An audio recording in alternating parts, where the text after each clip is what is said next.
Your acts of pity and cruelty are absurd, committed with no calm, as if they were irresistible. Finally, you fear blood more and more, blood and time.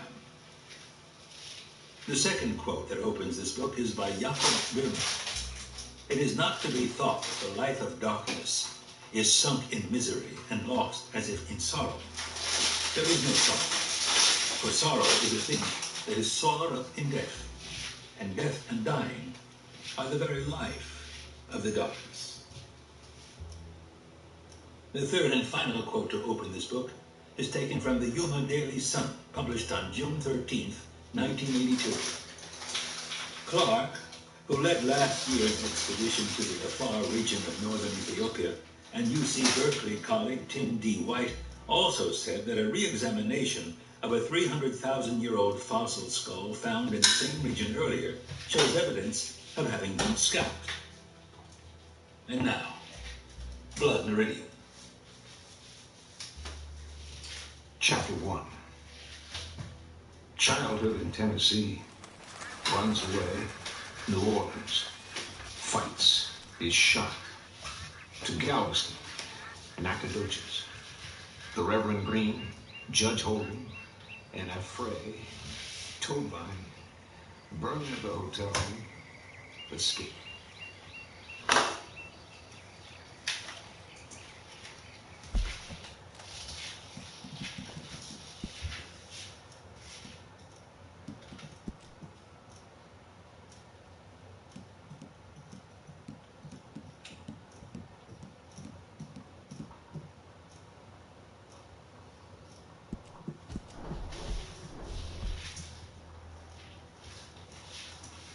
The child. He's pale and thin. He wears a thin, ragged linen shirt. He stokes the scullery fire. Outside lie dark, turned fields with rags of snow and barrens beyond that harbor yet a few last wolves. His folk are known for hewers of wood, drawers of water, but in truth his father has been a schoolmaster. He lies in drink. He quotes from poets whose names are now lost. The boy crouches by the fire and watches him. Night of your birth, 33. The Leonids, they were called. God, the stars did fall. I looked for blackness, holes in the heavens, the dipper stove. The mother, dead these 14 years, did incubate in her own bosom the creature who would carry her off. The father never speaks her name. The child doesn't know it. He has a sister in this world that he will not see again. He watches, pale and unwashed.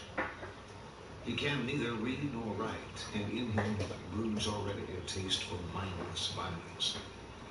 All history present in that visage. The child, the father of the man. At 14, he runs away. He will not see again the freezing kitchen house in the pre-dawn dark, the firewood, the washpots. He wanders west as far as Memphis, a solitary migrant on that flat and pastoral landscape. Blacks in the fields, lank and stooped, their fingers spider-like among the bowls of cotton. The shadowed agony in the garden. Against the sun's declining, figures moving in the slower dusk across a paper skyline. A lone, dark husband pursuing mule and harrow down the rain-blown bottomland at 12 night. A year later, he's in St. Louis. He's taken on for New Orleans aboard a flatboat. 42 days on the river. At night, the steamboats hoot and trudge past through the black waters, all alight like cities adrift. They break up the float and sell the lumber, and he walks in the streets and hears tongues he has not heard before. He lives in a room above a courtyard behind a tavern, and he comes down at night like some fairy book beast to fight with the sailors. He's not big, but he has big wrists, big hands. His shoulders are second-piece. The child's face is curiously untouched behind the scars. The eyes are hardly innocent. They fight with fists with feet, with hands and knives. All races, all breeds. Men whose speech sounds like a grunted apes. Men from lands so far and clear that standing over them where they lie bleeding in the mud, he feels mankind itself vindicated. On a certain night, a Maltese boatswain shoots him in the back with a small pistol. Swinging to deal with the man, he is shot again just below the heart. The man flees, and he leans against the barn with the blood coming out of his shirt. The others look away. After a while, he sits on the floor. He lies in a cot in the room upstairs for 2 weeks, while the tavern keeper's wife attends to him. She brings his meals. She carries out his slops. A hard-looking woman with a wiry body like a man's. By the time he's mended, he has no money to pay her, and he leaves in the night and sleeps on the riverbank until he can find the boat to take him home. The boat is going to Texas. Only now is the child finally divested of all that he has been.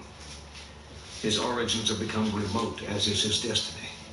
And not again in all the world's turning will there be terrains so wild and barbarous to try whether the stuff of creation may be shaped to man's will, or whether his own heart is not another kind of clay.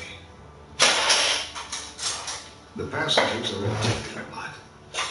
They cage their eyes, and no man asks another what it is that brings him here. He sleeps on the deck, a pilgrim among others. He watches the dim shore rise and fall, gray seabirds gawking, flights of pelicans coastwise above the gray swells.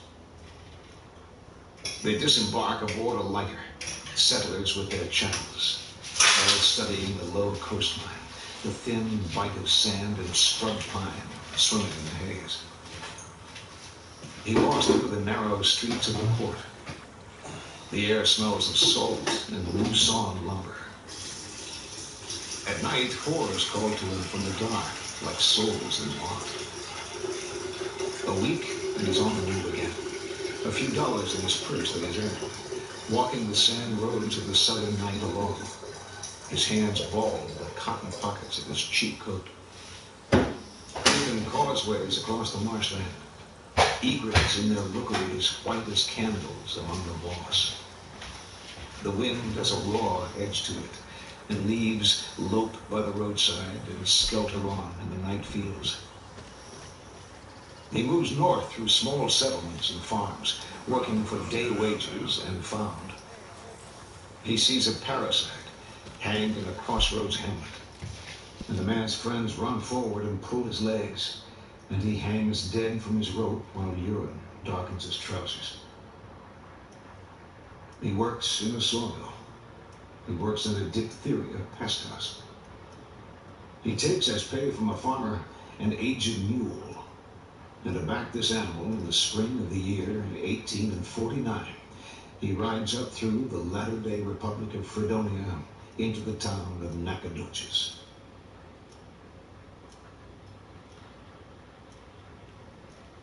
The Reverend Green had been playing to a full house daily as long as the rain had been falling. And the rain had been falling for 2 weeks. When the kid ducked into the ratty canvas tent, there was standing along the walls a place or two, and such a heady reek of the wet and bathless that they themselves would sally forth into the downpour now and again for fresh air before the rain drove them in again. He stood with others of his kind along the back wall. The only thing that might have distinguished him in that crowd was that he wasn't unarmed. "Neighbors," said the Reverend, "he couldn't stay out of these here hell holes right here in Nacogdoches." I said to him, "You gonna take the Son of God in there with you?" And he said, "Oh, no, I ain't." And I said, "Don't you know that he said, I will follow you always, even unto the end of the road?" "Well," he said, "I ain't asking nobody to go nowheres." And I said, "Neighbor, you don't need to ask. He's going to be there with ye every step of the way, whether ye ask it or ye don't." I said, "Neighbor, you can't get shed of him. Now, are you going to drag him into that hellhole yonder?" You ever see such a place for rain? The kid had been watching the river. He turned to the man who spoke. He wore long mustaches after the fashion of Teamsters, and he wore a wide-brimmed hat with a low, round crown. He was slightly wall-eyed, and he was watching the kid earnestly, as if he'd know his opinion about the rain. "I just got here," said the kid. "Well, it beats all I ever seen." The kid nodded. An enormous man, dressed in an oilcloth slicker, had entered the tent and removed his hat. He was bald as a skull, but he had no trace of beard, and he had no brows to his eyes, nor lashes to him. He was close under 7 feet in height, and he stood smoking a cigar, even in this nomadic house of God. And he seemed to have removed his hat only to chase the rain from it, but now he put it on again. The Reverend had stopped listening altogether. There was no sound in the tent. All watched the rain. He adjusted the hat and then pushed his way forward as far as the crate-board pulpit where the Reverend stood, and there he turned to address the Reverend's congregation. His face was serene and strangely childlike. His hands were small. He held them out. "Ladies and gentlemen, I feel it my duty to inform you that the man holding this revival is an impostor. He holds no papers of divinity from any institution recognized or improvised. He is altogether devoid of the least qualification to the office he has usurped, and has only committed to memory a few passages from the good book for the purpose of lending to his fraudulent sermons some faint flavor of the piety he despises. In truth, the gentleman standing here before you, posing as a minister of the Lord, is not only totally illiterate, but is also wanted by the law in the states of Tennessee, Kentucky, Mississippi, and Arkansas." "Oh, God!" cried the Reverend. "Lies, lies!" He began reading feverishly from his open Bible. "On a variety of charges, the most recent of which involved a girl of 11 years. I said 11, who had come to him in trust and whom he was surprised in the act of violating while actually clothed in the livery of his God." A moan swept through the crowd. A lady sank to her knees. "This is him!" cried the Reverend, sobbing. "This is him, the devil! Here he stands!" "Let's hang the turd!" called an ugly thug from the gallery to the rear. Not 3 weeks before this, he was run out of Fort Smith, Arkansas, for having congress with a goat. Yes, lady, that is what I said. Goat. "Why, damn my eyes if I won't shoot the son of a bitch," said a man rising at the far side of the tent, and drawing a pistol from his boot, he leveled it and fired. The young teamster instantly produced a knife from his clothing and unseamed the tent and stepped outside into the rain. The kid followed. They ducked low and ran across the mud toward the hotel.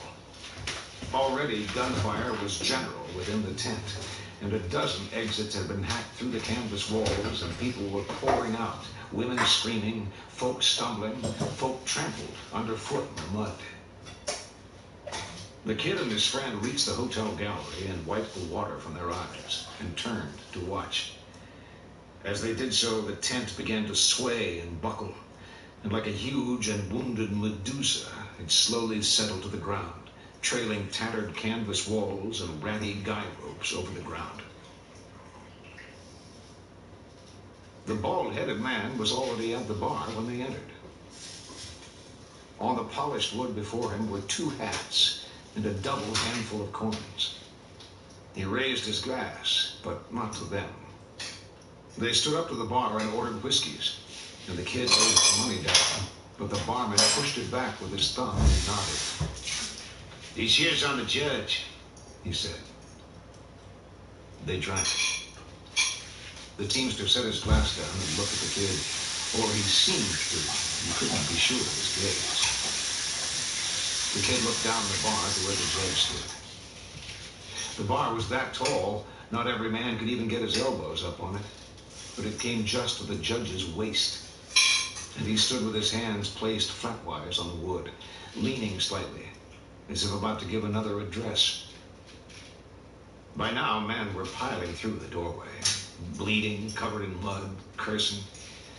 They gathered about the judge. A posse was being drawn to pursue the preacher. "Judge, how'd you come to have the goods on that no account?" "Goods?" said the judge. "When was you in Fort Smith?" "Fort Smith? Where did you know him to know all that stuff on him?" "You mean the Reverend Green?" "Yes, sir. I reckon you was in Fort Smith before you come out here." "I was never in Fort Smith in my life. Doubt that he was." They looked from one to the other. "Well, where was it you run up on him?" "I never laid eyes on the man before today. Never even heard of him." He raised his glass and drank. There was a strange silence in the room. The men looked like mud effigies. Finally, someone began to laugh. Then another. Soon they were all laughing together. Someone bought the judge a drink.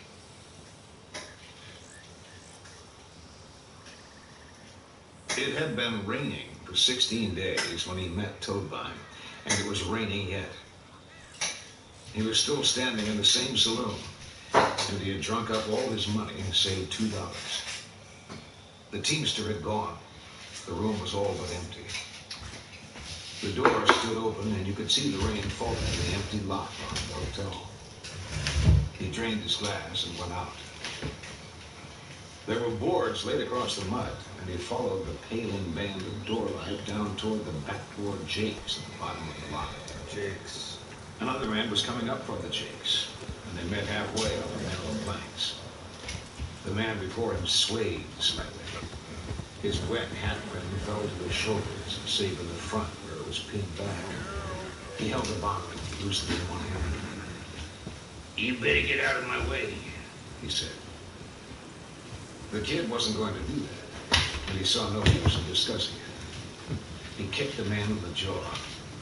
The man went down and got up again. He said, "I'm gonna kill you." He swung with the bottle, and the kid ducked. And he swung again, and the kid stepped back. When the kid hit him, the man shattered the bottle against the side of his head. He went off the boards into the mud, and the man lunged after him with the jagged bottleneck and tried to stick it in his eye. The kid was fending with his hands, and they were slick with blood. He kept trying to reach into his boot for his knife. "Kill your ass," the man said. They slogged about in the dark of the lot, coming out of their boots. The kid had his knife now, and they circled crab-wise, and when the man lurched at him, he cut the man's shirt open. The man threw down the bottleneck and unsheathed an immense bowie knife from behind his neck. His hat had come off, and his black and ropey locks swung about his head, and he had codified his threats to the one word "kill" like a crazed chant. "Denton's cut," said one of several men standing along the walkway watching. "Kill, kill," slobbered the man, wading forward. But someone else was coming down the lot. Great, steady, sucking sounds like a cow. He was carrying a huge shillelagh. He reached the kid first, and when he swung with the club, the kid went face down in the mud. He'd have died if someone hadn't turned him over. When he woke, it was daylight. The rain had stopped, and he was looking up into the face of a man with long hair who was completely covered in mud. The man was saying something to him. "What?" said the kid. "I said, are you quits?" "Quits?" "Quits. Because if you want some more of me, you sure as hell gonna get it." He looked at the sky. Very high, very small, a buzzard. He looked at the man. "Is my neck broke?" he said. The man looked out over the lot and spat and looked at the boy again. Can you not get up? I don't know. I ain't tried. I never meant to break your neck. No, I meant to kill you. There ain't nobody done it yet. He clawed at the mud and pushed himself up. The man was sitting on the planks with his boots alongside him. There ain't nothing wrong with you, he said. The kid looked about stiffly at the day. Where's my boots? He said. The man squinted at him. Flakes of dried mud fell from his face. I'm gonna have to kill some son of a bitch if they got my boots. Yonder looks like one of them. The kid labored off through the mud and fetched up one boot. He slogged about in the yard, feeling likely lumps of mud. This your knife? He said. The man squinted at him. Looks like it, he said. The kid pitched it to him, and he bent and picked it up and wiped the huge blade on his trouser bag. Thought somebody done stole you, he told the knife. The kid found his other boot and came and sat on the boards. His hands were huge with mud, and he wiped one of them briefly at his knee and let it fall again. They sat there side by side, looking out across the barren lot. There was a picket fence at the edge of the lot, and beyond the fence a boy was drawing water in a well, and there were chickens in the yard. A man came from the dram shop door down the walk toward the outhouse. He stopped where they sat and looked at him, and then stepped off into the mud. After a while he came back and stepped off into the mud again and went around on up the lawn. The kid looked at him. His head was strangely narrow, and his hair was plastered up with mud in a bizarre and primitive coiffure. On his forehead were burned the letters HT, and lower and almost between the eyes the letter F. And these markings were splayed and garish, as if the iron had been left too long. When he turned to look at the kid could see that he had no ears. He stood up and sheathed the knife and started up the walk with the boots in his hand. And the kid rose and followed. Halfway to the hotel, the man stopped and looked out at the mud and then sat down on the planks and pulled on the boots, mud and wet. Then he rose and slogged off through the lot to pick something up. I want you to look here, Damn, he said. my goddamn hat. You couldn't tell what it was. Something dead. He flapped it about and pulled it over his head. Won't give it up. And the kid. Aw, don't make me be like that. The dram house was a long, narrow hall. Whoops. With varnished You're boards. okay. There were tables by the wall and spittoons on the floor. There were no patrons. Oh my God. The barman looked up when he entered, and the nigger that was sweeping the floor stood the broom against the wall and went out. Where's Sidney? I'm sorry, said the man in his suit of mud. In the bed, I reckon. Stupid fool. They went on. Should have just handed it over. Toadvine, called the barman. The kid looked back. what are you looking at? The barman had come from behind the bar and was looking after them. They crossed from the door through the lobby of the hotel toward the stairs, leaving varied forms of mud behind them on the floor. As they started up the stairs, the clerk at the desk leaned and called to them.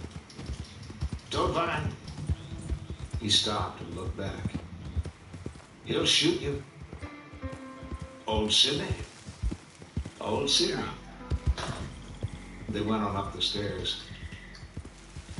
At the top of the landing was a long hall with a window light at the end. There were varnished doors down the walls, set so close they might have been closets. Toadvine went on until he came to the end of the hall. He listened at the last door, and he eyed the kid. Who are you? You got a match? Okay. Keep The kid searched his pockets and came up with a crushed and stained wooden box. I'm gonna enjoy The man took it. Need a little tinder here, he said. He was crumbling the box and stacking the bits against the door. He struck a match and set the pieces alight. He pushed the little pile of burning wood out of the door and added more matches. "Is he in there?" said the boy.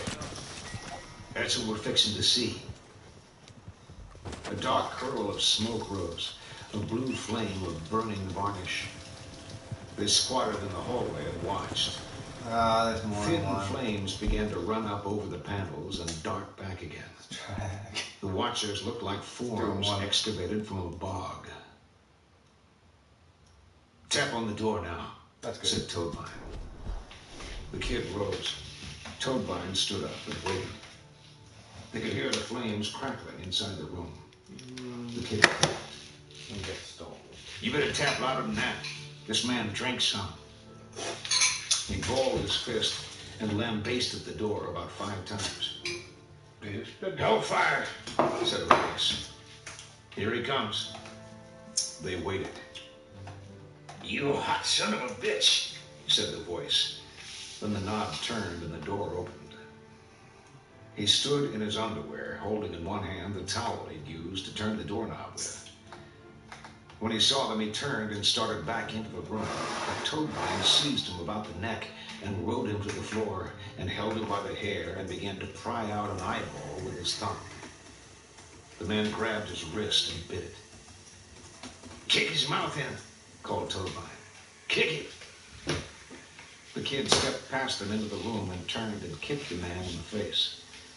Toadvine held his head back by the hair. Aw, shit. "Kick him," he called. "Oh, kick him, honey." Honey. He kicked. Toadvine pulled the bloody head around and looked at it and let it flop to the floor. Honestly, And he rose and kicked the man himself. 2 spectators were standing in the hallway. The door was completely afire and part of the wall and ceiling. They went out and down the hall. The clerk was coming up the steps 2 at a time. "Toadvine, you son of a bitch," he said. Toadvine was 4 steps above him, and when he kicked him, he caught him in the throat. The clerk sat down on the stairs. When the kid came past, he hit him in the side of the head, and the clerk slumped over and began to slide toward the landing. The kid stepped over him and went down to the lobby and crossed the front door and out. Toadvine was running down the street, waving his fists above his head crazily and laughing. He looked like a great clay voodoo doll made animate, and the kid looked like another.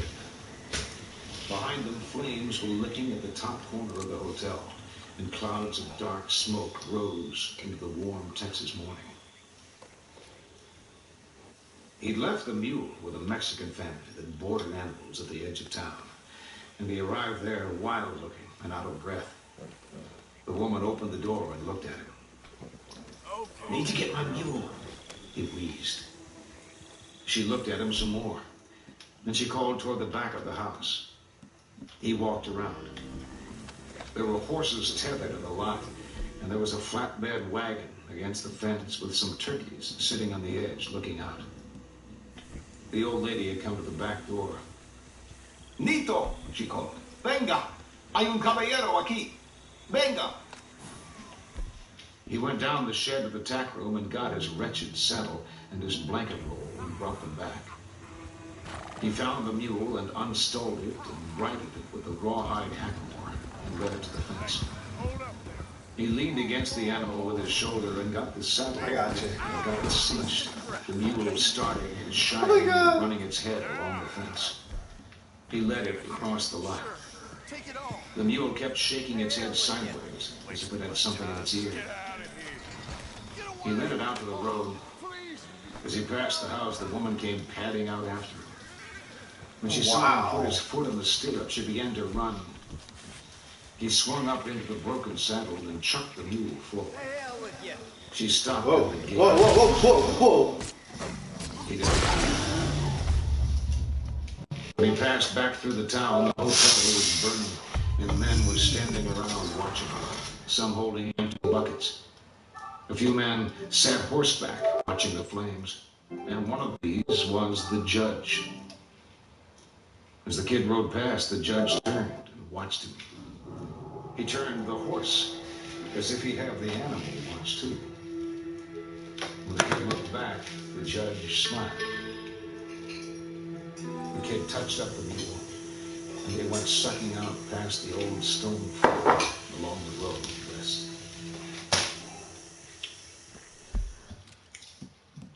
Recorded Books presents an unabridged recording of Blood Meridian, or The Evening Redness in the West, by Cormac McCarthy. Narrated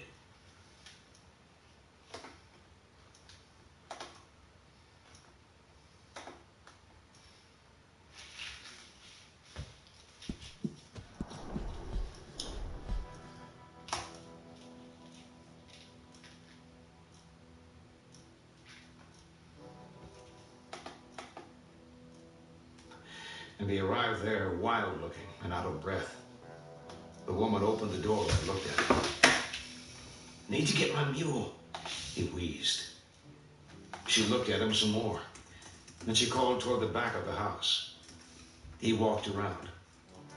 There were horses tethered in the lot, and there was a flatbed wagon against the fence with some turkeys sitting on the edge looking out. The old lady had come to the back door. "Nito!" she called. "Venga! Hay un caballero aquí! Venga!" He went down the shed of the tack room and got his wretched saddle and his blanket roll and brought them back. He found the mule and unstalled it and bridled it with the rawhide hackamore and led it to the fence. He leaned against the animal with his shoulder and got the saddle over it and got it cinched, the mule starting and shying and running its head along the fence. He led it across the lot. The mule kept shaking its head sideways, as if it had something in its ear. He led it out to the road. As he passed the house, the woman came padding out after him. When she saw him put his foot in the stirrup, she began to run. He swung up into the broken saddle and chucked the mule forward. She stopped at the gate and watched him go. He didn't look back. When he passed back through the town, the hotel was burning, and men were standing around watching it, some holding empty buckets. A few men sat horseback watching the flames, and one of these was the judge. As the kid rode past, the judge turned and watched him. He turned the horse, as if he'd have the animal watch too. When the kid looked back, the judge smiled. The kid touched up the mule, and they went sucking out past the old stone fort along the road west.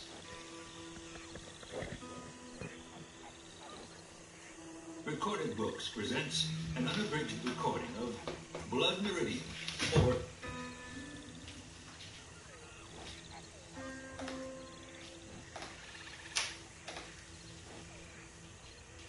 It's time to get started.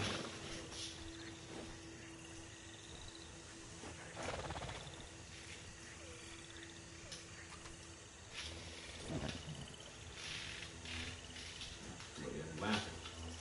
He looked like a great clay voodoo doll made animate, and the kid looked like another. Behind them, flames were licking at the top corner of the hotel, and clouds of dark smoke rose into the warm Texas morning. He'd left the mule with a Mexican family that boarded animals at the edge of town, and he arrived there wild-looking and out of breath. The woman opened the door and looked at him. "Need to get my mule," he wheezed. She looked at him some more. Then she called toward the back of the house. He walked around. There were horses tethered in the lot, and there was a flatbed wagon against the fence with some turkeys sitting on the edge looking out. The old lady had come to the back door. "Nito!" she called. "Venga! Hay un caballero aquí! Venga!" He went down the shed of the tack room and got his wretched saddle and his blanket roll and brought them back. He found the mule and unstalled it and bridled it with the rawhide hackamore and led it to the fence. He leaned against the animal with his shoulder and got the saddle over it and got it cinched, the mule starting and shying and running its head along the fence. He led it across the lot. The mule kept shaking its head sideways, as if it had something in its ear. He led it out to the road. As he passed the house, the woman came padding out after him. When she saw him put his foot in the stirrup, she began to run. He swung up into the broken saddle and chucked the mule forward. She stopped at the gate and watched him go. He didn't look back. When he passed back through the town, the hotel was burning, and men were standing around watching it, some holding empty buckets. A few men sat horseback watching the flames, and one of these was the judge. As the kid rode past, the judge turned and watched him. He turned the horse, as if he'd have the animal watch too. Yep. When the kid looked back, the judge smiled. The kid touched up the mule, There. and they went sucking out past the old stone fort along the road there, girl. west. Easy. Chapter 2. Across the prairie, a hermit, a nigger's heart, a stormy night. Westward again, cattle drovers, their kindness. On the trail again, the dead cart, San Antonio de Bear, a Mexican cantina, another farm, the abandoned church, the dead in the sacristy, at the ford, bathing in the river. Now come days of begging, days of theft, days of riding where there rode no soul save he. He's left behind the pinewood country, and the evening sun declines before him beyond an endless swale, and dark falls here like a thunderclap, and a cold wind as if the weeds do gnashing. The night sky lies so sprent with stars that there is scarcely space of black at all, and they fall all night in bitter arcs, and it is so that their numbers are no less. He keeps from off the King's Road for fear of citizenry. The little prairie wolves cry all night, and dawn finds him in a grassy draw where he's gone to hide from the wind. A hobbled mule stands over and watches the east for light. The sun that rises is the color of steel. His mounted shadow falls for miles before him. He wears on his head a hat he's made from leaves. They have dried and cracked in the sun, and he looks like a raggedy man wandered from some garden where he used to frighten birds. Come evening, he tracks a spire of smoke rising oblique from among the low hills, and before dark he hails up at the doorway of an old anchorite, nested away in the sod like a ground sloth. You worried for Solitary, half mad, his eyes red-rimmed as if locked in their cages with hot wires, but a ponderable body for him. He watched wordless while the kid eased down stiffly from the mule. A rough wind was blowing, and his rags flapped about him. "Seen ye smoke," said the kid, "that you might spare a man a sup of water." The old hermit scratched in his filthy hair and looked at the ground. He turned and entered the hut, and the kid followed. Inside, darkness and the smell of earth. A small fire burned on the dirt floor, and the only furnishings were a pile of hides in one corner. The old man shuffled through the gloom, his head bent to clear the low ceiling of woven limbs and mud. He pointed down to where a bucket stood in the dirt. The kid bent and took up the gourd floating there and dipped and drank. The water was salty, sulphurous. He drank on. "You reckon I could water my old mule out there?" The old man began to beat his palm with one fist and dart his eyes about. "Be proud to fetch in some fresh. Just tell me where it's at." "Where you aim to water him with." The kid looked at the bucket and he looked around in the dim hut. "I ain't drinking after no mule," said the hermit. "Have you not got no old bucket or nothing?" "No," cried the hermit. "No, I ain't." He was clapping the heels of his clenched fists together at his chest. The kid rose and looked toward the door. I'll find something, he said. Where's the well at? Up the hill. Follow the path. It's not too dark to see out here. It's a deep path. Follow your feet. Follow your mule. I can't go. He stepped out into the wind and looked about for the mule, but the mule wasn't there. Far to the south, lightning flared soundlessly. He went up the path among the thrashing weeds and found the mule standing at the well. A hole in the sand with rocks piled about it. A piece of dry hide for a cover and a stone to weight it down. There was a rawhide bucket with a rawhide bail and a rope of greasy leather. The bucket had a rock tied to the bail to help it tip and fill, and he lowered it until the rope in his hand went slack while the mule watched over his shoulder. He drew up 3 bucketfuls and held them so the mule wouldn't spill them. Then he put the cover back over the well and led the mule back down the path through the fire. All your money, my friend. You gotta be. And thank you for the water, All right. he called. It's all yours. The hermit appeared darkly in the door. Hey, not so fast. Just stay with me, he said. That's all right. Best stay. It's fixing to storm. Understand You me? reckon? I reckon, and I reckon right. Well, bring your bed. Bring your possums. He uncinched and threw down the saddle and hobbled the mule full-leg to reach until his bed rolled. There was no light save the fire, and the old man was squatting by the Anywheres, he said. Where's your saddle at? The kid gestured with his chin. Don't leave it out yonder. Someone will eat it. This is a hungry country. He went out and ran into the mule in the dark. It had been standing looking in at the fire. Get away, fool, he said. He took up the saddle and went back in. Now pull that door to before we blow away, said the old man. The door was a mass of planks on leather hinges. He dragged it across the dirt and fastened it by its leather latch. I take it you lost your way, said the hermit. No, I went right to it. He waved quickly with his hand, the old man. No, he said. I mean, you was lost to come here. Was there a sandstorm? Did you drift off the road in the night?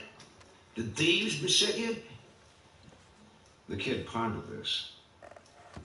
Yes, he said. We got off the road some ways or another.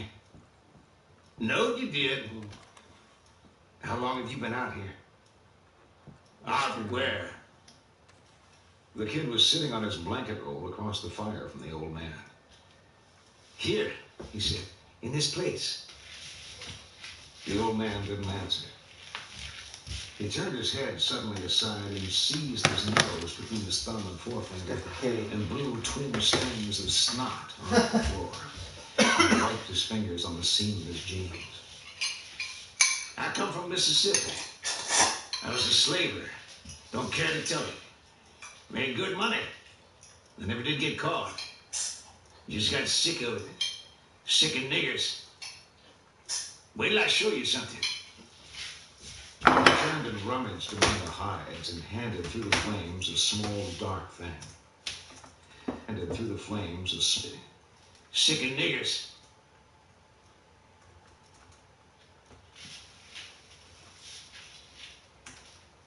Jeans. I come from Mississippi. No, I went right to it. He waved quickly with his hand, the old man. No, roll hill and a rope of greasy leather, cried the hermit. No, the only furnishings were Come evening, he tracks a spire of smoke rising oblique from among the low hills, and before dark he hails up at the doorway of an old anchorite, nested away in the sod like a ground sloth. Solitary, half mad, his eyes red-rimmed as if locked in their cages with hot wires. But a ponderable body for that. He watched wordless while the kid eased down stiffly from the mule. A rough wind was blowing, and his rags flapped about him. "Seen you smoke," said the kid. "Thought you might spare a man a sup of water." The old hermit scratched in his filthy hair and looked at the ground. He turned and entered the hut, and the kid followed. Inside, darkness and a smell of earth. A small fire burned on the dirt floor, and the only furnishings were a pile of hides in one corner. The old man shuffled through the gloom, his head bent to clear the low ceiling of woven limbs and mud. He pointed down to where a bucket stood in the dirt. The kid bent and took up the gourd floating there and dipped and drank. The water was salty, sulphurous. He drank on. "You reckon I could water my old mule out there?" The old man palmed with one fist and darted his eyes about. "Be proud to fetch in some fresh. Just tell me where it's at." "Where you aim to water him with." The kid looked at the bucket and he looked around in the dim hut. "I ain't drinking after no mule," said the hermit. "Have you not got no old bucket or nothing?" "No," cried the hermit. "No, I ain't." He was clapping the heels of his clenched fists together at his chest. The kid rose and looked toward the door. "I'll find something," he said. "Where's the well at?" "Up the hill. Follow the path." "It's not too dark to see out here." "It's a deep path. Follow your feet. Follow your mule. I can't go." He stepped out into the wind and looked about for the mule, but the mule wasn't there. Far to the south, lightning flared soundlessly. He went up the path among the thrashing weeds and found the mule standing at the well. A hole in the sand with rocks piled about it. A piece of dry hide for a cover and a stone to weight it down. There was a rawhide bucket with a rawhide bail and a rope of greasy leather. The bucket had a rock tied to the bail to help it tip and fill, and he lowered it until the rope in his hand went slack while the mule watched over his shoulder. He drew up 3 bucketfuls and held them so the mule wouldn't spill them, and then he put the cover back over the well and led the mule back down the path to the hut. "I thank ye for the water," he called. The hermit appeared darkly in the door. "Just stay with me," he said. "That's all right." "Best stay. It's fixing to storm." "You reckon?" "I reckon, and I reckon right." "Well, bring ye bed. Bring ye possibles." He uncinched and threw down the saddle and hobbled the mule foreleg to rear and took his bedroll in. There was no light save the fire, and the old man was squatting by it tailor-wise. Anywheres," he said. "Where's your saddle at?" The kid gestured with his chin. "Don't leave it out yonder. Some will eat it. This is a hungry country." He went out and ran into the mule in the dark. It had been standing looking in at the fire. "Get away, fool," he said. He took up the saddle and went back in. "Now pull that door to before we blow away," said the old man. The door was a mass of planks on leather hinges. He dragged it across the dirt with his hand, the old man. No, he said. "I mean, you was lost to come here. Was there a sandstorm? Did you drift off the road in the night? Did thieves beset you?" The kid pondered this. "Yes," he said. "We got off the road some ways or another." "Knowed you did." "How long have you been out here?" "Out where?" The kid was sitting on his blanket roll across the fire from the old man. "Here," he said, "in this place." The old man didn't answer. He turned his head suddenly aside and seized his nose between his thumb and forefinger. He dragged it across the dirt and I reckon right. Well, bring ye bed, bring ye a piece of dry hide for a cover and a stone to weight it down. Have you not got no old... A small fire burned on the dirt floor. Come evening, he struck a spire of smoke rising oblique from among the low hills, and before dark he hails up at the doorway of an old anchorite, nested away in the sod like a ground sloth. Solitary, half mad, his eyes red-rimmed as if locked in their cages with hot wires. But a ponderable body for that. He watched wordless while the kid eased down stiffly from the mule. A rough wind was blowing, and his rags flapped about him. Okay, boy. Seen ye smoke, said the kid. Thought you might spare a man a sup of water. The old hermit scratched in his filthy hair and looked at the ground. He turned and entered the hut, and the kid followed.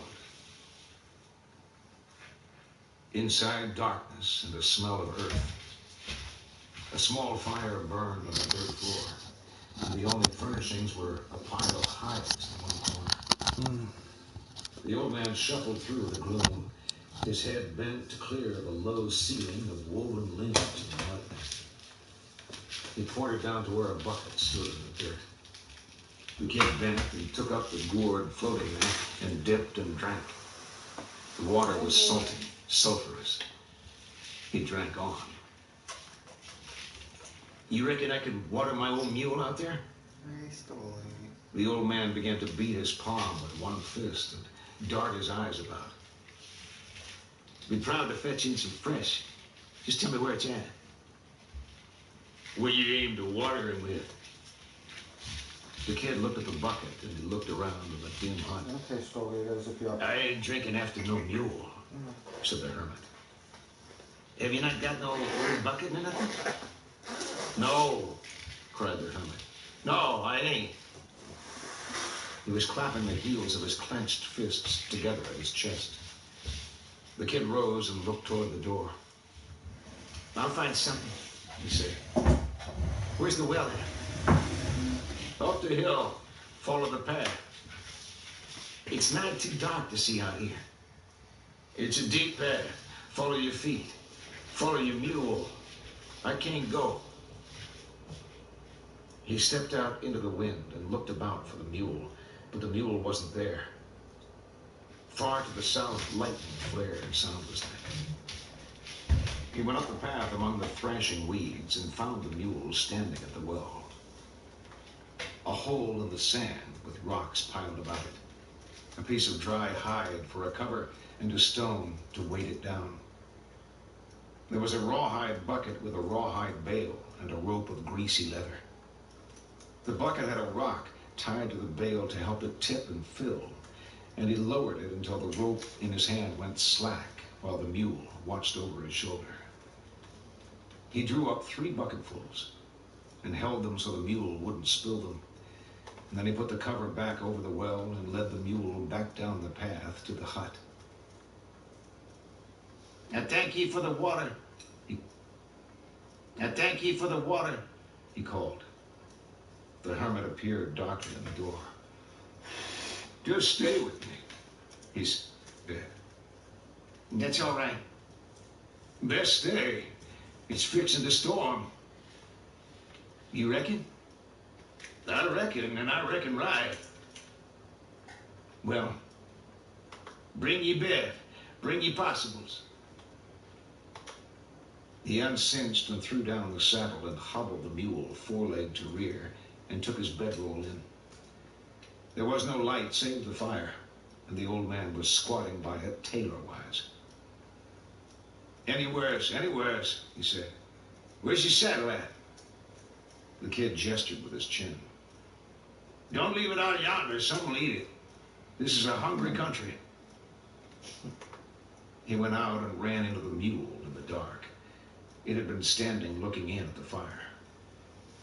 Get away, fool, he said. He took up the saddle and went back in. Now pull that door to before we blow away, said the old man. The door was a mass of planks on leather hinges. He dragged it across the dirt and fastened it by its leather latch. I take it you lost your way, said the hermit. No, I went right to it. He waved quickly with his hand, the old man. No, he said. I mean, you was lost to come here. Was there a sandstorm?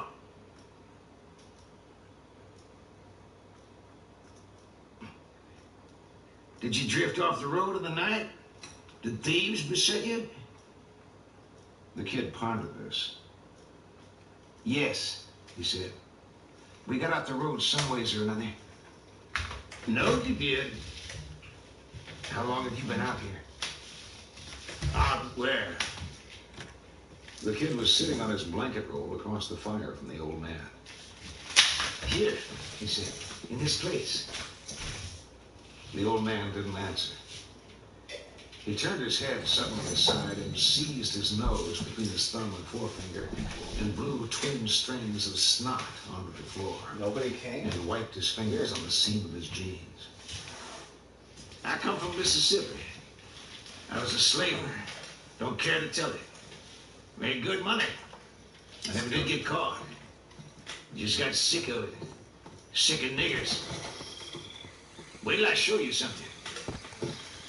He turned and rummaged among the hides and handed through the flames a small, dark thing. The kid turned it in his hand. Some man's heart, dried and blackened. He passed it back, and the old man cradled it in his palm as if he'd weigh it. There's 4 things that can destroy the earth, he said. Women, whiskey, money, and niggers. They sat in silence. The wind moaned in the section of stovepipe that was run through the roof above them to quit the place of smoke. After a while, the old man put the heart away. That thing cost me $200, he said. You give $200 for it? I did. For that was the price they put on the black son of a bitch it hung inside of. Mister? He stared about in the corner and came up with an old dark brass kettle, lifted the cover and poked inside with one finger. Take it off. Hurry up. The remains of one of the lank prairie hares interred in cold grease and furred with a light blue mold. He clamped the lid back on the kettle and set it in the flames. Ain't much, but we'll go shares, he said. I thank you. Lost your way in the dark, said the old man. He stirred the fire, standing slender tusks of bone up out of the ashes. Hey. The kid didn't answer. Say hey, Stolly. The old man swung his head back and forth. The way of the transgressor is hard. God made this world, but he didn't make it to suit everybody, did he? I don't believe he much had me in mind. Aye, said the old man. But where does a man come by his notions? What worlds he seen in light below? I can think of better places in better ways. Can you make it be? No. You're No. done. It's a mystery. A man's at odds to know his mind because his mind is all he has to know it with. He can know his heart, but he don't want to. Rightly so. Best not to look in there. It ain't the heart of a creature that is bound in the way that God has set for it. You can find meanness in the least of creatures. But when God made man, the devil was at his elbow. A creature that can do anything. Make a machine. And a machine to make the machine. An evil that can run itself 1,000 years. No need to tend it. You believe that? I don't know. Believe that. When the old man's mess was warmed, he doled it out and they ate in silence. Thunder was moving north, and before long it was booming overhead and starting bits of rust in a thin trickle down the stovepipe. They hunkered over their plates and wiped the grease up with their fingers and drank from the gourd. The kid went out and scoured his cup and plate in the sand and came back banging the tins together as if to fend away some dry gulch phantom out there in the dark. Distant thunderheads reared quivering against the electric sky and were sucked away in the blackness again. The old man sat with one ear cocked to the howling waste without. The kid shut the door. Don't have no backing. Fuck! No, I ain't, said the kid. Oh, hell no. I ain't taking a bath. You reckon it'll rain? It's got every opportunity. Likely it won't. The kid watched the fire. Already he was nodding. Finally he raised up and shook his head. The hermit watched him over the dying flames. Just go on, fix your bed, he said. He did, spreading his blankets on the packed mud and pulling off his stinking boots.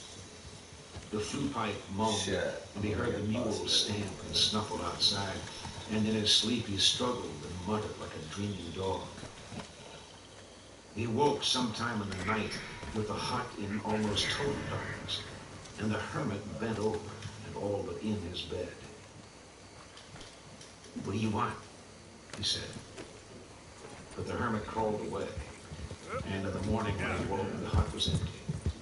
And he got his things and left. Good girl. All that day he watched to the north a thin line of dust. Easy. Whoa. It seemed not to move at all, and it was late evening before he could see that it was headed his way. He passed through a forest of live oak, and he watered at a stream and moved on in the dusk amid a fireless camp. Birds woke him where he lay in a dry and dusty wood. When the leaves on the prairie, Keep it that way. the dust of the north was stretched out along the edge of the earth. By evening, the first of the Oh, hell no. rangy, vicious beasts with enormous horn spreads. Fuck. That night he sat in the herder's camp and ate beans and pilot bread and heard of life on the trail. They were coming down from Abilene, 4 days out, headed for the markets in Louisiana, followed by packs of wolves, coyotes, Indians. Oh, shit. Cattle roamed about them for miles in the dark. They asked them no questions, but bragged about themselves. Crossroads, free niggers, and Indians. I had my outfit stolen, he said. They nodded finally. They got everything I had. I ain't even got a knife. You might could sign on with us. We lost 2 men. Turned back to go to California. I'm headed young. I guess you might be going to California young self. I might. I ain't decided. Them boys was with us. Fell in with a bunch from Arkansas. They was headed down from Bear. Gonna pull from Mexico in the west. I bet them old boys is in Bear drinking their brains out. I bet old Lonnie's done topped every whore in town. How far is it to Bear? It's about 2 days. It's further than that. More like 4, I'd say. How would a man go if he had a mind to? You cut straight south, you ought to hit the road about half a day. You going to Bear? I might do. You see old Lonnie down there, you tell him to get a piece from me. Tell him old Warren. He'll buy you a drink if he ain't blowed all his money in. In the morning, they ate flat trays with molasses, and the herders saddled up and moved on. When he found his mule, there was a small fiber bag tied to the animal's rope, and inside the bag there was a cup full of dried beans and some peppers and an old Green River knife with a handle made of string. He saddled up the mule. The mule's back galled and balding, the hooves cracked, the ribs like fish bones. They hobbled on across the endless plain. He came upon Bear in the evening of the 4th day, and he sat the tattered mule on a low rise and looked down at the town. The quiet adobe houses, the line of green oaks and cottonwoods that marked the course of the river. The plaza filled with wagons with their Osnaburg covers, and the whitewashed public buildings, and the Moorish church dome rising from the trees, and the garrison, and the tall stone powder house in the distance. A light breeze stirred the fronds of his hat, his matted, greasy hair. His eyes lay dark and tunneled in a caved and haunted face, and a foul stench rose from the wells of his boot tops. The sun was just down, and to the west lay reefs of blood-red clouds, up out of which rose little desert nighthawks, like fugitives from some great fire at the earth's end. He spat a dry, white spit and clumped the cracked wooden stirrups against the mule's ribs, and they staggered into motion again. He went down a narrow, sandy road, and as he went, he met a dead truck bound out with a load of corpses. A small bell tolling the way, and a lantern swinging from the gate. 3 men sat on the box, not unlike the dead themselves, or spirit folk, so white they were with lime and nearly phosphorescent in the dusk. A pair of horses drew the cart, and they went on up the road in a faint miasma of carbolic, and passed from sight. He turned and watched them go. The naked feet of the dead jostled stiffly from side to side. It was dark when they entered the town, attended by barking dogs, faces parting their curtains in lamp-lit windows. The light clatter of the mule's hooves echoing in the little empty streets. The mule sniffed the air and swung down an alleyway into a square where there stood in the starlight a well with a trough like a chimney. The kid eased himself down and took the bucket from the stone coping and lowered it into the well. A light splash echoed. He drew the bucket, water dripping in the dark. He dipped the gourd and drank, and the mule nuzzled his elbow. When he'd done, he set the bucket in the street and sat on the coping of the well and watched the mule carrying the bucket. He went on through the town, leading the animal. There was no one about. By and by, he entered a plaza, and he could hear guitars and a horn. At the far end of the square, there were lights from a cafe, and laughter, and high-pitched cries. He led the mule into the square and up the far side past a long portico toward the lights. There was a team of dancers in the street, and they wore gaudy costumes and called out in Spanish. He and the mule stood at the edge of the lights and watched. Old men sat along the tavern wall, and children played in the dust. They wore strange costumes, all. The men in dark, flat-crowned hats, white nightshirts, trousers that buttoned up the outside leg. And the girls with garish painted faces and tortoiseshell combs in their blue-black hair. The kid crossed the street with the mule and tied it and entered the cafe. A number of men were standing at the bar, and they quit talking when he entered. He crossed the polished clay floor past a sleeping dog that opened one eye and looked at him. And he stood at the bar and placed both hands on the tiles. The barman nodded to him. "Dígame," he said. "I ain't got no money, but I need a drink. I'll fetch out the slops or mop the floor or whatever." The barman looked across the room to where 2 men were playing dominoes at a table. "Abuelito," he said. The older of the 2 raised his head. "¿Qué dice el muchacho?" The old man looked at the kid and turned back to his dominoes. The barman shrugged his shoulders. The kid turned to the old man. "You speak American?" he said. The old man looked up from his play. He regarded the kid without expression.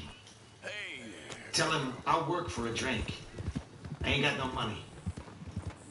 The old man thrust his chin and made a clucking noise with his tongue. The kid looked at the barman. The old man made a fist with the thumb pointing up and the little finger down, and tilted his head back and tipped a phantom drink down his throat. "Quiere echarse una copa," he said. "Él no puede pagar." The men at the bar watched. The barman looked at the kid. "Quiere trabajo," said the old man. "Quién sabe?" He turned back to his pieces and made his play without further consultation. "Quieres trabajar?" said one of the men at the bar. They began to laugh. "What are you laughing at?" said the boy. They stopped. Some looked at him, some pursed their mouths or shrugged. The boy turned to the bartender. "You got something I can do for a couple of drinks? I know damn good and well." I ain't moving. I'm gonna enjoy robbing you, tough. One of the men at the bar said something in Spanish. Hand it over. The boy glared at Money, him. tough. They winked one to the other, who took up their glasses. He turned to the barman again. His eyes were dark and narrow. "Sweep the floor," he said. The barman blinked. The kid stepped back and made sweeping motions, a pantomime that bent the drinkers in silent mirth. "Sweep," he said, pointing at the floor. "No está sucio," said the barman. He swept again. "Sweep, goddammit," he said. The barman shrugged. He went to the end of the bar and got a broom and brought it back. The boy took it and went on to the back of the room. A great hall of a place. He swept in the corners where potted trees stood silent in the dark. He swept around the spittoons, and he swept around the players at the table, and he swept around the dog. He swept along the front of the bar, and when he reached the place where the drinkers stood, he straightened up and leaned on the broom and looked at them. They conferred silently among themselves, and at last one took his glass from the bar and stepped away. The others followed. The kid swept past them to the door. The dancers had gone, the music. Across the street sat a man on a bench dimly lit in the doorlight from the cafe. The mule stood where he'd tied it. He tapped the broom on the steps and came back in and took the broom to the corner where the barman had gotten it. Then he came to the bar and stood. The barman ignored him. I'm gonna let you The kid rapped with his knuckles. The barman turned and put one hand on his hip and pursed his lips. "How about that drink now?"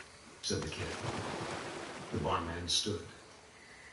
The kid made the drinking motions that the old man had made, and the barman flapped his towel idly. "Ándale," he said. He made a shooing motion with the back of his hand.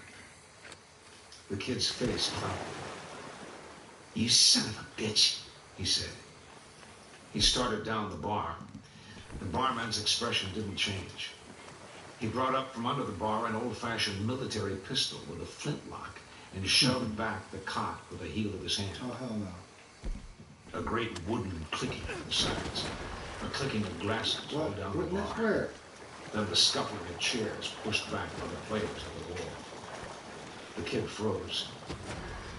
"Old man," he said. The old man didn't answer. There was no sound in the cafe. The kid turned to find him with his I haven't eyes. seen you, though. "Está borracho," said the old man. The boy watched the barman's I'm eyes. gonna move out today. The barman waved the pistol toward the door. The old man spoke to the room in Spanish. Then he spoke to the barman. Then he put on his hat and went out. The barman's face drained. When he came around the end of the bar, he had laid down the pistol, and he was carrying a bung starter in one hand. The kid backed to the center of the room, and the barman labored over the floor toward him like a man on his way to some chore. He swung twice at the kid, and the kid stepped twice to the right. Then he stepped backward. The barman froze. The kid boosted himself lightly over the bar and picked up the pistol. No one moved. He raked the frizzen open against the bar top and dumped the priming out and laid the pistol down again. Then he selected a pair of full bottles from the shelves behind him and came around the end of the bar with one in each hand. The barman stood in the center of the room. He was breathing heavily, and he turned, following the kid's movements. When the kid approached him, he raised the bung starter. The kid crouched lightly with the bottles and fainted, and then broke the right one over the man's head. Blood and liquor sprayed, and the man's knees buckled and his eyes rolled.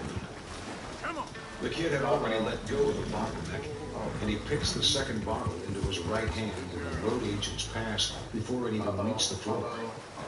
And he backhanded the second bottle across the barman's skull and crammed the jagged remnant into his eye as he went down. The kid looked around the room. You done good, girl. Some of those men wore pistols in their belts, but none moved. The kid vaulted the bar and took another bottle and tucked it under his arm and walked out the door. The dog was gone. The man on the bench was gone, too. He untied the mule and led it across the square. He woke in the nave of a ruinous church, looking up at the vaulted ceiling and the tall, swagged walls with their faded frescoes. The floor of the church was deep in dried guano and the droppings of cattle and sheep. Pigeons flapped through the piers of dusty light, and 3 buzzards hobbled about on the picked bone carcass of some animal dead in the chancel. His head was in torment, and his tongue was swollen with thirst. He sat up and looked around him. He put the bottle under his saddle, and he found it and held it up and shook it and drew the cork and drank. He sat with his eyes closed, the sweat beaded on his forehead. Then he opened his eyes and drank again. The buzzards stepped down one by one and trotted off into the sacristy. After a while, he rose and went out to look for the mule. It was nowhere in sight. The mission occupied 8 or 10 acres of enclosed land, a barren purlieu that held a few goats and burros. In the mud walls of the enclosure were cribs inhabited by families of squatters, and a few cook fires smoked thinly in the sun. He walked around the side of the church and entered the sacristy. Buzzards shuffled off through the chaff and plaster like enormous yard fowl. The domed vaults overhead were clouded by the dark, furred mass that shifted and breathed and shivered. In the room was a wooden table with a few clay pots, and along the back wall lay the remains of several bodies, one a child. It's okay, girl. Just He went on through the sacristy into the church again and got his saddle. He drank the rest of the bottle, and he put the saddle on his shoulder and went out. you don't mind me The saying, facade of the building bore an array of saints in their niches, and they had been shot up by American troops trying their rifles. close my eyes. The figures shorn of ears and noses, darkly mottled with lead marks oxidized upon the stone. The huge carved and paneled doors hung a whap on their hinges, and a carved stone virgin held in her arms a headless child. He stood blinking in the noon heat. Then he saw the mule's tracks. They were just the palest disturbance of the dust, and they came out of the door of the church and crossed the lot to the gate in the east wall. He hiked the saddle higher onto his shoulder and set out after them. A dog in the shade of the portal rose and lurched sullenly out into the sun until he had passed, and then lurched back. He took the road down the hill toward the river, a ragged figure enough. He entered a deep wood of pecan and oak, and the road took a rise, and he could see the river below him. Blacks were washing a carriage in the ford, and he went down the hill and stood at the edge of the water, and after a while he called out to them. They were sopping water over the black lacquer work, and one of them raised up and turned to look at him. The horses stood to their knees in the current. "What?" called the black. "Have you seen a mule?" "Mule? I lost the mule. I think he come this way." The black wiped his face with the back of his arm. "Something come down the road about an hour back. I think it went down the river yonder. Might have been a mule. It didn't have no tail, nor no hair to speak of, but it did have long ears." The other 2 blacks grinned. The kid looked off down the river. He spat and set off along the path through the willows and swathes of grass. He found it about 100 yards downriver.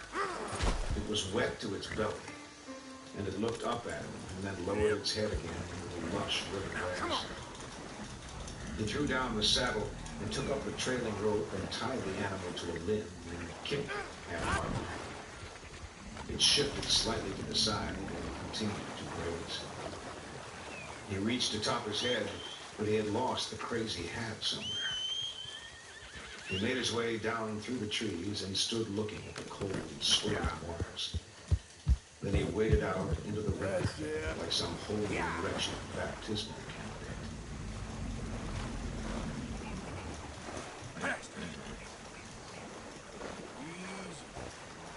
Chapter 3. Sought out to join an army. Interviewed with Captain White. His view of us. The camp. Trades his mule. A cantina in the Lower Depot. A Mennonite.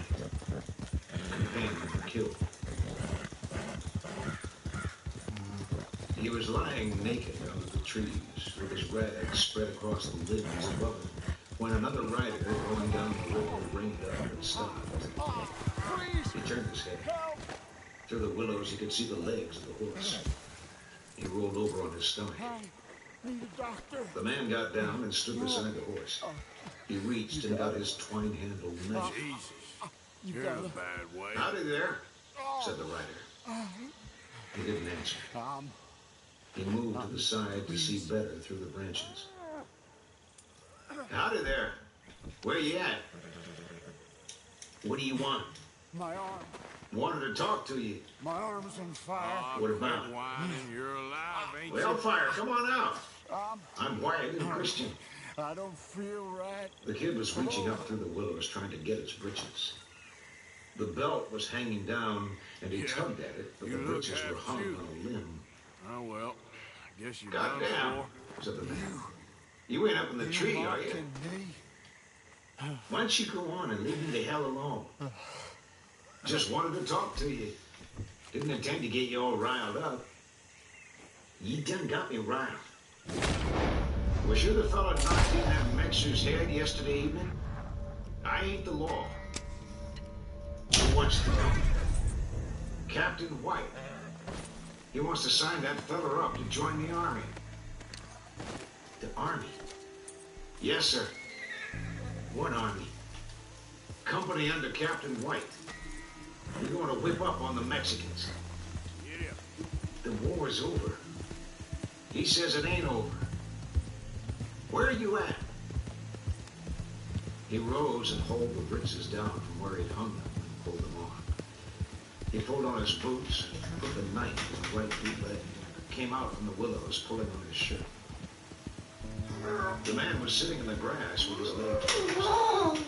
He was in buckskin, and he wore a plug hat of dusty black silk, and he had a small stage left. Mexican cigar in the corner of his teeth. Hey. When he saw what clawed its way out through the willows, he shook his head. "Kinda fell on hard times, ain't you, son?" he said. "I just ain't fell on no good ones. You ready to go to Mexico?" "I ain't lost nothing down there. All right, girl. It's a chance for you to raise yourself in the world. Okay, this is too You good. best make a move somewhere or another before you go plumb in There we under. go. Here we go. Every man gets a horse and his ammunition. You need to I stop. reckon we might find some clothes in your case. Stop, damn it. I ain't got no rifle. We'll find you one. What about wages? That fire, sir, you don't need no wages. You get to keep everything you can raise. We go to Mexico. Spoilers war. And a man in the company won't come out a big landowner. How much land do you own now? Son of a whore. I don't know nothing about surgery. The man eyed him. Oops. Damn it. He took the unlit cigar from his teeth and turned his head and spat and put it back again. "Where are you from?" he said. "Tennessee." "Tennessee? Well, I don't misdoubt but you can shoot a rifle." The kid squatted in the grass. He looked at the man's horse. The horse was fitted out in tooled leather with worked silver trimming. It had a white blaze on its face shit. and 4 white stockings, and it was cropping up great teethfuls of the rich grass. "Where you from?" said the kid. I've been in Texas since '38. If I had not run up on Captain White, I don't know where I'd be this day. I was a sorrier sight even than what you are. And he come along and raised me up like Lazarus. Set my feet in the path of righteousness. I done took to drinking and whoring until hell wouldn't have me. He's seen something in me worth saving, and I see it in you. Sounds familiar. What do you say? I don't know. Just come with me and meet the captain. The boy pulled at the haunches of grass. He looked at the horse again. Well, he said, don't reckon that it hurt nothing. They rode through the town with the recruiter Splendid on the stocking-footed horse and the kid behind him on the mule like something he'd captured. They rode through narrow lanes where the wattled huts steamed. Shit. Grass and prickly pear grew on the roofs, and goats walked about on them. And somewhere off in that squalid kingdom of mud, the sound of the little death bells tolled thinly. They turned up Commerce Street through the main plaza among rafts and friends, and they crossed another plaza where boys were selling grapes and figs from little trundle carts. A few bony dogs slank off before them. They rode through the military plaza, and they passed the little street where the boy and the mule had drunk the night before. And there were clusters of women and girls at the well, and many shapes of wicker-covered clay jars standing about. They passed the little house where women inside were wailing, and the little hearse cart stood at the door with the horses patient and motionless in the heat and the flies. The captain kept quarters in a hotel on a plaza where there were trees and a small green gazebo with benches. An iron gate at the hotel front opened into a passageway with a courtyard in the rear. The walls were whitewashed and set with little ornate colored tiles. The captain's man wore carved boots with tall heels that rang smartly on the tiles and on the stairs ascending from the courtyard to the rooms above. In the courtyard there were green plants growing, and they were freshly watered and steaming. The captain's man strode down the long balcony and rapped sharply at the door at the end. A voice said for them to come in. He sat at a wicker-work desk writing letters, the captain. They stood attending, the captain's man with his black hat in his hands. The captain wrote on, nor did he look up. Outside, the kid could hear a woman speaking in Spanish. Other than that, there was just the scratching of the captain's pen. No. When he had done, he laid down the pen and looked up. He looked at his man, and then he looked at the kid, and then he bent his head to read what he'd written. What in the hell? He nodded to himself and dusted the letter with sand in a little honest box and folded it. Taking a match from a box of wax, he lit it and held it to a stick of scenic wax until a small red medallion had pooled onto the paper. He shook out the match, blew briefly at the paper, and knuckled the seal with his hand. Then he stood the letter between two books on his desk and leaned back in his chair and looked at the kid again. He nodded gravely. "Take seats," he said.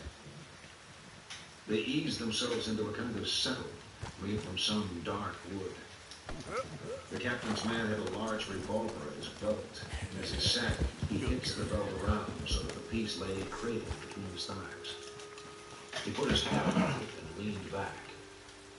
The kid folded his busted boots one behind the other and sat upright.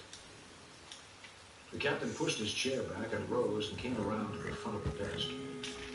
He stood there for a measured minute, and then he hitched himself up on the desk and sat with his boots dangling. You're okay. He had gray in his hair and sweeping mustaches that he wore, but he wasn't old. "So you're the man," he said. "What man?" said the kid. Oh, hell. "What man, sir?" No. said the captain's man. "How old are you, son?" 19. Ooh. The captain nodded his head. He was looking the kid over. "What happened to you?" Should've used a gun. Say, sir, said the recruiter. Sir? I said, what happened to you? The kid looked at the man sitting next to him. He looked down at himself, and he looked at the captain again. I was fell on by robbers, he said. Robbers, said the captain. Took everything I had. Took my watch and everything. Have you got a rifle? Not no more, I ain't. Where was it you were robbed? I don't know. There wasn't no name to it. It was just a wilderness. Where were you coming from? I was coming from Nacogdoches? Yeah. Yes, sir. Yes, sir. How many were there? The kid stared at him. Robbers? How many robbers? 7 or 8, I reckon. I got busted in the head with a scantling. The captain squinted one eye at him. Were they Mexicans? Some. Mexicans and niggers. There was a white or two with them. They had a bunch of cattle they'd stolen. Only thing they left me with was an old piece of knife I had in my boot. The captain nodded. He folded his hands between his knees. What do you think of the chief? He said. The kid looked at the man on the settle next to him. He had his eyes shut. He looked down at his thumbs. I don't know nothing about it, he said. I'm afraid that's the case with a lot of Americans, said the captain. Where are you from, son? Tennessee. You weren't with the volunteers in Monterey, were you? No, sir. Bravest bunch of men under fire I believe I ever saw. I suppose more men from Tennessee bled and died on the field in northern Mexico than from any other state. Did you know that? No, sir. They were sold out. Fought and died down there in that desert. And then they were sold out by their own country. The kid sat silent. Whoops. We fought for it. Lost friends and brothers down there. And then, by God, if we didn't give it back to a bunch of barbarians that even the most biased in their favor will admit have no least notion in God's earth. What side of it? What did I do? Or the name of the Republican government. What did I do? The people are so cowardly they paid tribute 100 years to tribes of naked savages. Mines shut down. Whole villages abandoned. While the heathen war rise from the land, looting and killing the total impunity. Not a Oh, this guy gets on. What kind of people are these? The Apaches won't even shoot them. Did you know that? They kill them with rocks. The captain shook his head. He seemed made sad by what he had to tell me. Did you know that when Colonel Doniphan took Chihuahua City, he inflicted over 1,000 casualties on the enemy and lost only 1 man, and him all but a suicide? With an army of unpaid irregulars that called him Bill, were half naked, and had walked to the battlefield from Missouri?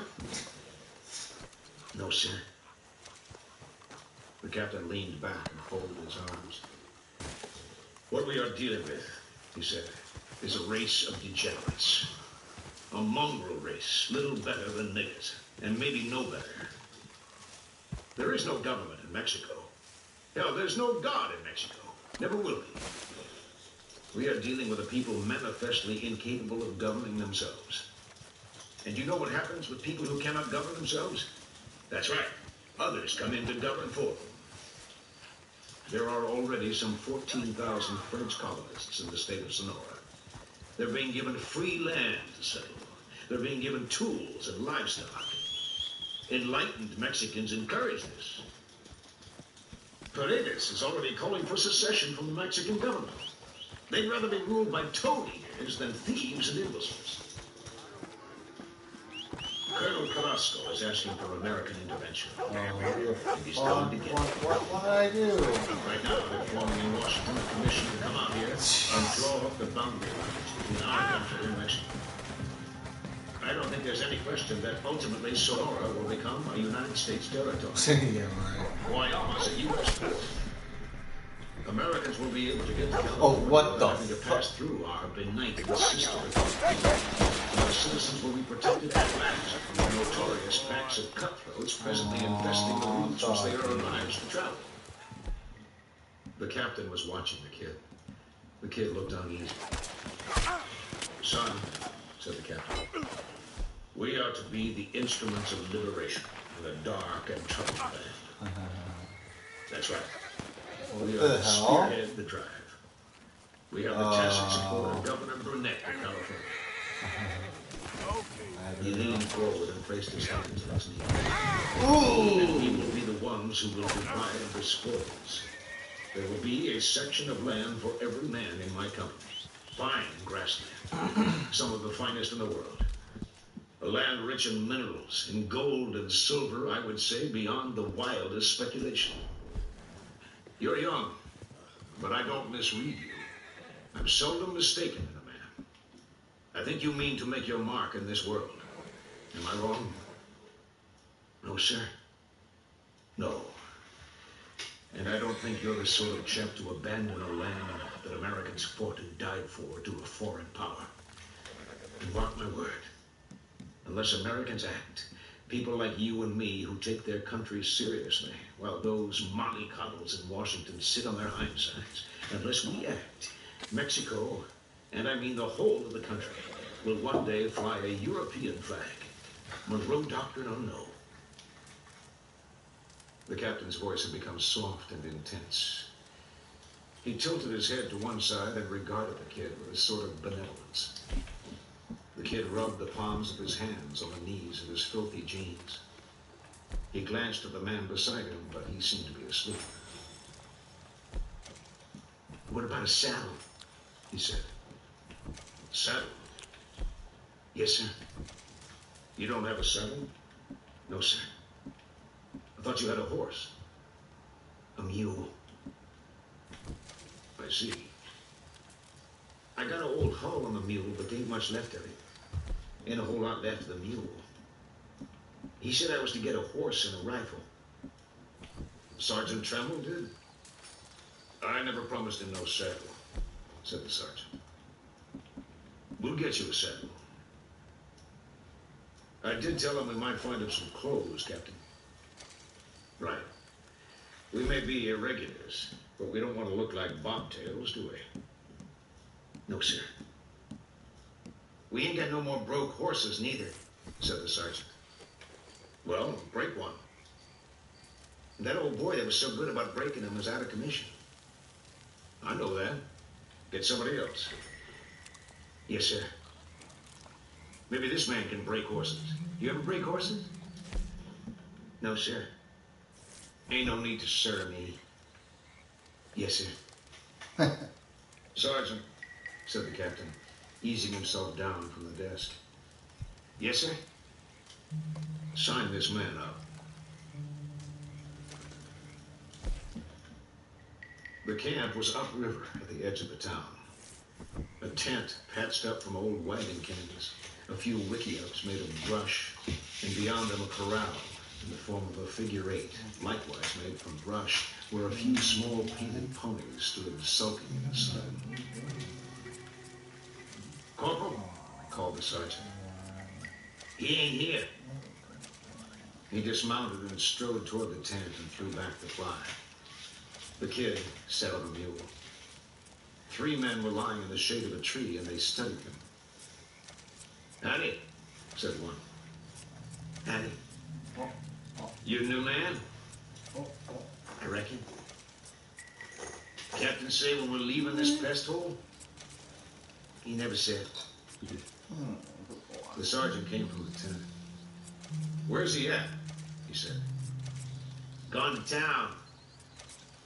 Gone to town, said the sergeant. Come here. The man rose from the ground and ambled over to the tent and stood with his hands resting in the small of his back. This here man ain't got no outfit, said the sergeant. The man nodded. The captain gave him a shirt and some money to get his boots mended. We need to get him something he can ride, and we need to get him a saddle. A saddle? Ought to be able to sell that mule for enough to get him one of some kind. The man looked at the mule and turned back and squinted at the sergeant. He leaned and spat. That there mule won't bring $10. What it brings, it brings. They done killed another beef. I don't want to hear about it. I can't do nothing with them. I ain't telling the captain. He'll roll them eyes around till they come unscrewed and fall out in the ground. The man spat again. Well, that's the God's truth anyway. See to this man now. I got to get. Well, ain't nobody sick, is there? No. Thank God for that. He stood up into the saddle and touched the horse's neck lightly with the reins. He looked back and shook his head. In the evening, the kid and 2 other recruits went into town. He bathed and shaved himself, and he wore a pair of blue cord trousers and the cotton shirt the captain had given him, and save for the boots, he looked a new man altogether. His friends rode small and colorful horses that 40 days ago had been wild animals on the plains, and they shied and skittered and snapped like turtles. Wait till you get you one of these, said the second corporal. You ain't never had no fun. These horses is all right, said the other. There's 1 or 2 in there yet that might make you a horse. The kid looked down at them from his mule. They rode either side like escorts, and the mule trotted with its head up, its eyes shifting nervously. They'll all stick your head in the ground, said the second corporal. They rode through a plaza thronged with wagons and stock, with immigrants and Texans and Mexicans, and with slaves and Lapandis, and deputations of Caraguas, tall and austere, their faces $15 bounty? their hands locked about the shafts of their 6-foot spears, all but naked savages who, with their painted skins and their whispering taste for human flesh, seemed outrageous presences, even in that fabled company. The recruits rode with their animals close rein, and they turned up past the courthouse and along the high walls of the castle with the broken glass embedded in the topmost course. In the main plaza, a band had assembled and were at tuning their instruments. The riders turned down Salina Street past small gaming houses and coffee stands, and there were in this street a number of Mexican harness makers,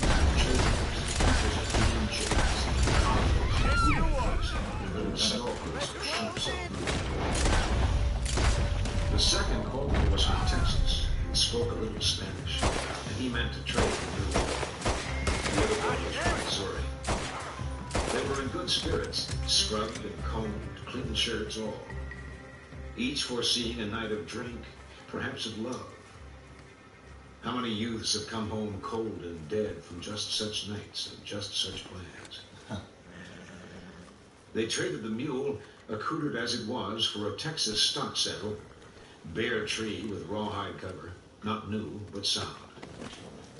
For a bridle and bit that was new. For a woven wool blanket from Saltillo that was dusty, new or not.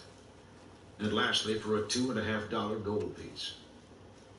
The Texan looked at this small coin in the kid's hand and demanded more money, but the harness maker shook his head and held up his hands in utter finality.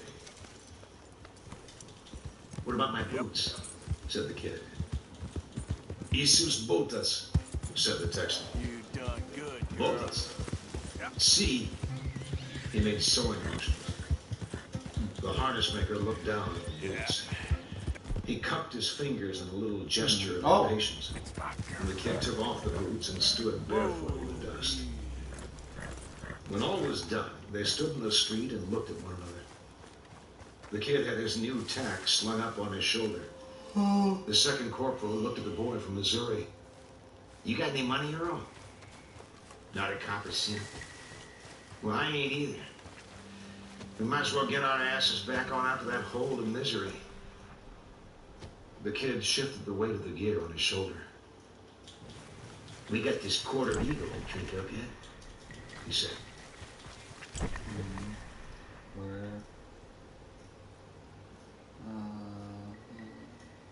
Already is twilight down in the Lade Depot. Bats fly forth from their roosters in the courthouse and tower and circle the quarter. The air is full of the smell of burning charcoal. Children and dogs squat by the mud stoops, and gamecocks flap and settle in the branches of the fruit trees. They go afoot, these comrades, down along a bare wall. Band music carries dimly from the square. They pass a water cart in the street, and they pass a hole in the wall where by the light of a small forge fire an old man beats out shapes of metal. They pass in a doorway a young girl whose beauty becomes the flowers about her. They arrive at last before a wooden door. It's hinged into a larger door or gate, and all must step over the foot-high sill where 1,000 boots have scuffed away the roads. Where fools in their hundreds have tripped or fallen or tottered drunkenly into the street. They pass along a ramada in a courtyard by an old grape arbor, where small fowl nod in the dusk among the gnarled and barren vines. And they enter a cantina where the lamps are lit. And they cross stooping under a low beam to a bar and belly up, 1, 2, 3.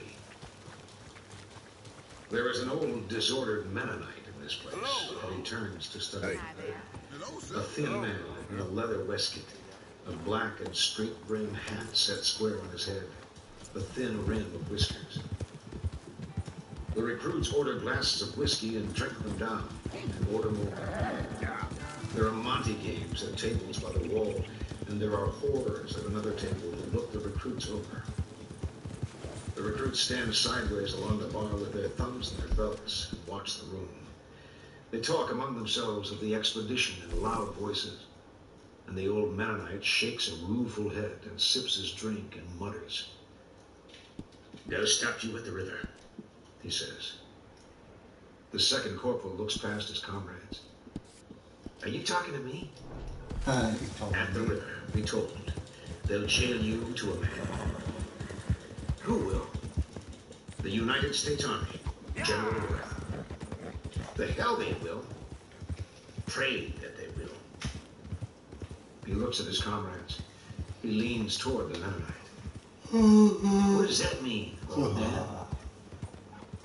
"Do ye cross that river with young filibuster armed, you'll not cross it back." "Don't aim to cross it back.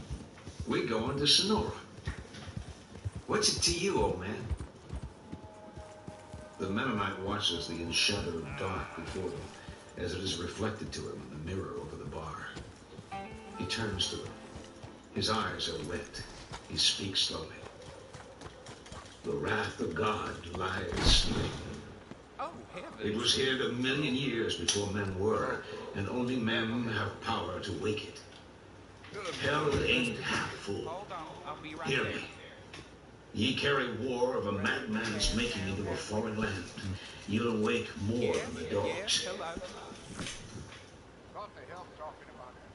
But they berated the old man and swore at him until he moved off down the bar, muttering. And how else could it be? Hey there, partner. How these things end, in confusion and curses and blood. Sir, good morning. They drank on, and the wind blew in the streets, and the stars that had been overhead lay low in the west. And these young men fell afoul of others, and words were said that could not be put right again. And in the dawn, the kid and the second corporal knelt over the boy from Missouri who had been named Earl, and they spoke his name, but he never spoke back. He lay on his side in the dust of the courtyard. The men were gone. The whores were gone. An old man swept the clay floor within the cantina. The boy lay with his skull broken in a pool of blood, none knew by whom. Howdy, fellas. A third one came to be with them in the courtyard. Hey, officer. It was the Mennonite. A warm wind was blowing, and the east held a gray light. The fowls, roosting among the grapevines, had begun to stir and call. "There is no such joy in the tavern as upon the road thereto," said the Mennonite. Hey there, mister. He had been holding his hat in his hands, and now he set it upon his head again and turned. and went out Well, again. welcome, partner. First time? Chapter 4. Oh, finally. Setting forth with the filibusters. On alien ground. Shooting antelope. Pursued by cholera. Terrible thing what Wolves. happened at the Parlor House. Wagon No repairs. surprise the Braithwaites A were behind desert it. waste. Night storms. The ghost mulatto. A prayer for rain. A desert homestead. The old man. New country. An abandoned village. Herdsman on the plain. Attacked by Comanches. Attacked by Comanches. Finally. 5 days later, on the dead man's horse, he followed the riders and wagons through the plaza and out of the town on the road down country. They rode through Castroville, where coyotes had dug up the dead and scattered their bones. And they crossed the Frio River, and they crossed the Nueces, and they left the Presidio road and turned north with scouts posted ahead and to the rear. They crossed the Del Norte by night and waded up out of the shallow sandy ford into a howling wilderness. Dawn saw them deployed in a long file over the plain, the dry wood wagons already moaning, horses snuffling. A dull thump of hooves and clank of gear and the constant light chink of harness. Save for scattered clumps of buckbrush and prickly pear and the little patches of twisted grass, the ground was bare. And there were low mountains to the south, and they were bare, too. Westward, the horizon lay flat and true as a spirit level. Those first days, they saw no game, no birds save buzzards. They saw in the distance herds of sheep or goats moving along the skyline in scarves of dust, and they ate the meat of wild asses shot on the plain. The sergeant carried in his saddle scabbard a heavy Wesson rifle that used a false muzzle and paper patch and fired a cone-shaped ball. With it, he killed the little wild pigs of the desert. And later, when they began to see herds of antelope, he would halt in the dusk with the sun off the land and, screwing a bipod into the threaded boss on the underside of the barrel, would kill these animals where they stood grazing at distances of half a mile.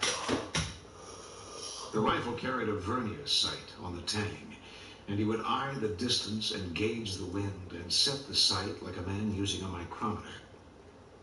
The second corporal would lie at his elbow with a glass and call the shots high or low should he miss, and the wagon would wait by until he had shot a stand of 3 or 4, and then rumble off across the cooling land with the skinners jostling and grinning in the bed. The sergeant never put the rifle up, but when he wiped and greased the bore. They rode well armed, each man with a rifle, and many with the small bore 5-shot Colt's revolvers. The captain carried a pair of dragoon pistols in scabbards that mounted across the pommel of the saddle so that they rode at each knee. These guns were United States issue, Colt's patent, and he had bought them from a deserter in a Soledad livery stable and paid $80 in gold for them, and the scabbards, and the mold, and flask they came with. The rifle the kid carried had been sawed down and rebored till it weighed very light indeed, and the mold for it was so small he had to patch the balls with buckskin. He had fired it a few times, and it carried much where it chose. It rode before him on the saddle bow, he having no scabbard. It had been carried so before, God's years of it, and the forestock was much worn beneath. In the early dark, the wagon came back with the meat.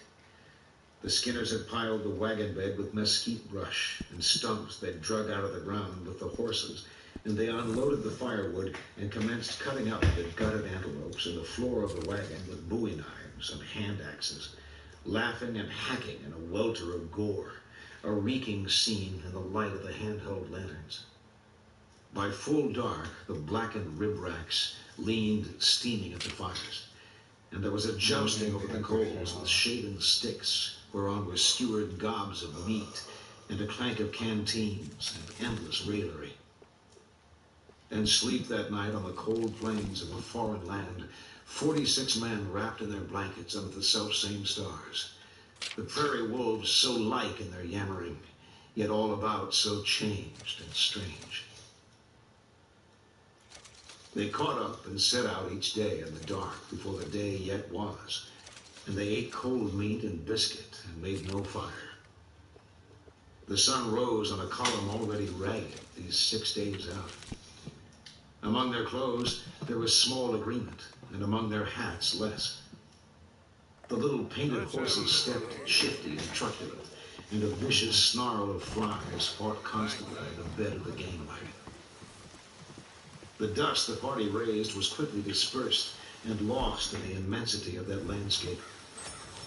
And there was no dust other, for the pale sutler who pursued them drives unseen, and his lean horse and his lean cart leave no track upon such ground or any. It's been a while since you were last here.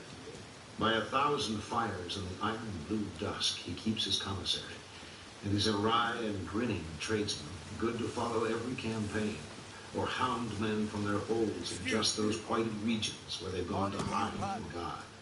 Damn rain. On this day, 2 men fell sick, Well, try and to 1 stay died dry. before dark. See you. In the morning, there was another ill to take his place. The 2 of them were laid among sacks of beans and rice and coffee in the supply wagon with blankets over them to keep them from the sun. And they rode with the slamming and jarring of the wagon, half shivering the meat from their bones, so that they cried out to be left, and then they died. The men turned out in the early morning darkness to dig their graves with the blade bones of antelope, and they covered them with stones and rode on again.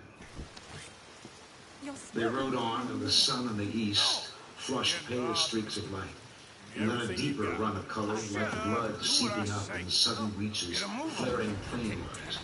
And where the earth drained up into the sky at the edge of creation, the top of the sun rose out of nothing, like the head of a great red phallus, until it cleared the unseen rim and sat squat and pulsing and malevolent behind. The shadows of the smallest stones lay like pencil lines across the sand.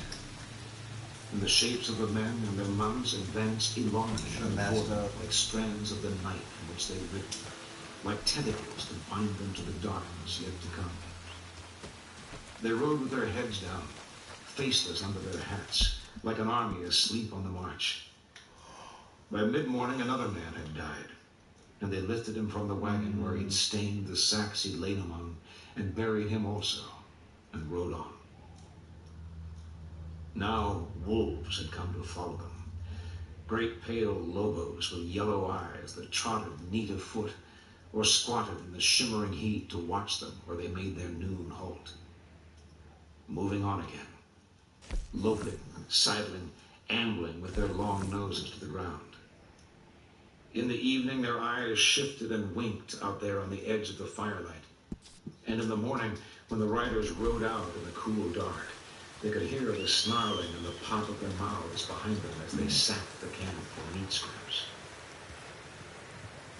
The wagons drew so dry, they slouched from side to side like dogs, and the sand was grinding them away. The wheels shrank, and the spokes reeled in their hubs and clattered like loom shafts. And at night they'd drive full spokes into the mortises and tie them down with strips of green hide. And they'd drive wedges between the iron of the tires and the sun-cracked felloes. They wobbled on, the trace of their untrue labors like sidewinder tracks in the sand. The dual-edged pegs worked loose and dropped behind. Wheels began to break up. 10 days out, with 4 men dead, they started across a plain of pure pumice, where there grew no shrub, no weed, as far as the eye could see. The captain called a halt, and he called up the Mexican who served as guide. They talked, and the Mexican gestured, and the captain gestured, and after a while they moved on again. Hey, boy. This looks like the high road to hell to me, said a man in the ranks. What does he reckon for the horses to do? believe they're just supposed to grit up on the sand like chickens and be ready to shell corn when it does come. In 2 days, they began to come upon bones and cast off apparel. They saw half-buried skeletons of mules with the bones so white and polished they seemed incandescent even in that blazing light. And they saw panniers and pack saddles in the bones of men. And they saw a mule in fire, the dried and blackened carcass hard as iron. They rode on. The white noon saw them through the waste like a ghost army, so pale they were with dust, like shades of figures erased upon a board. The wolves loped paler yet, and grouped and skittered and lifted their lean snouts on the air. At night the horses were fed by hand from sacks of meal and watered from buckets. There was no more sickness. The survivors lay quietly in that cratered void and watched the white-hot stars go rifling down the dark. Fuck.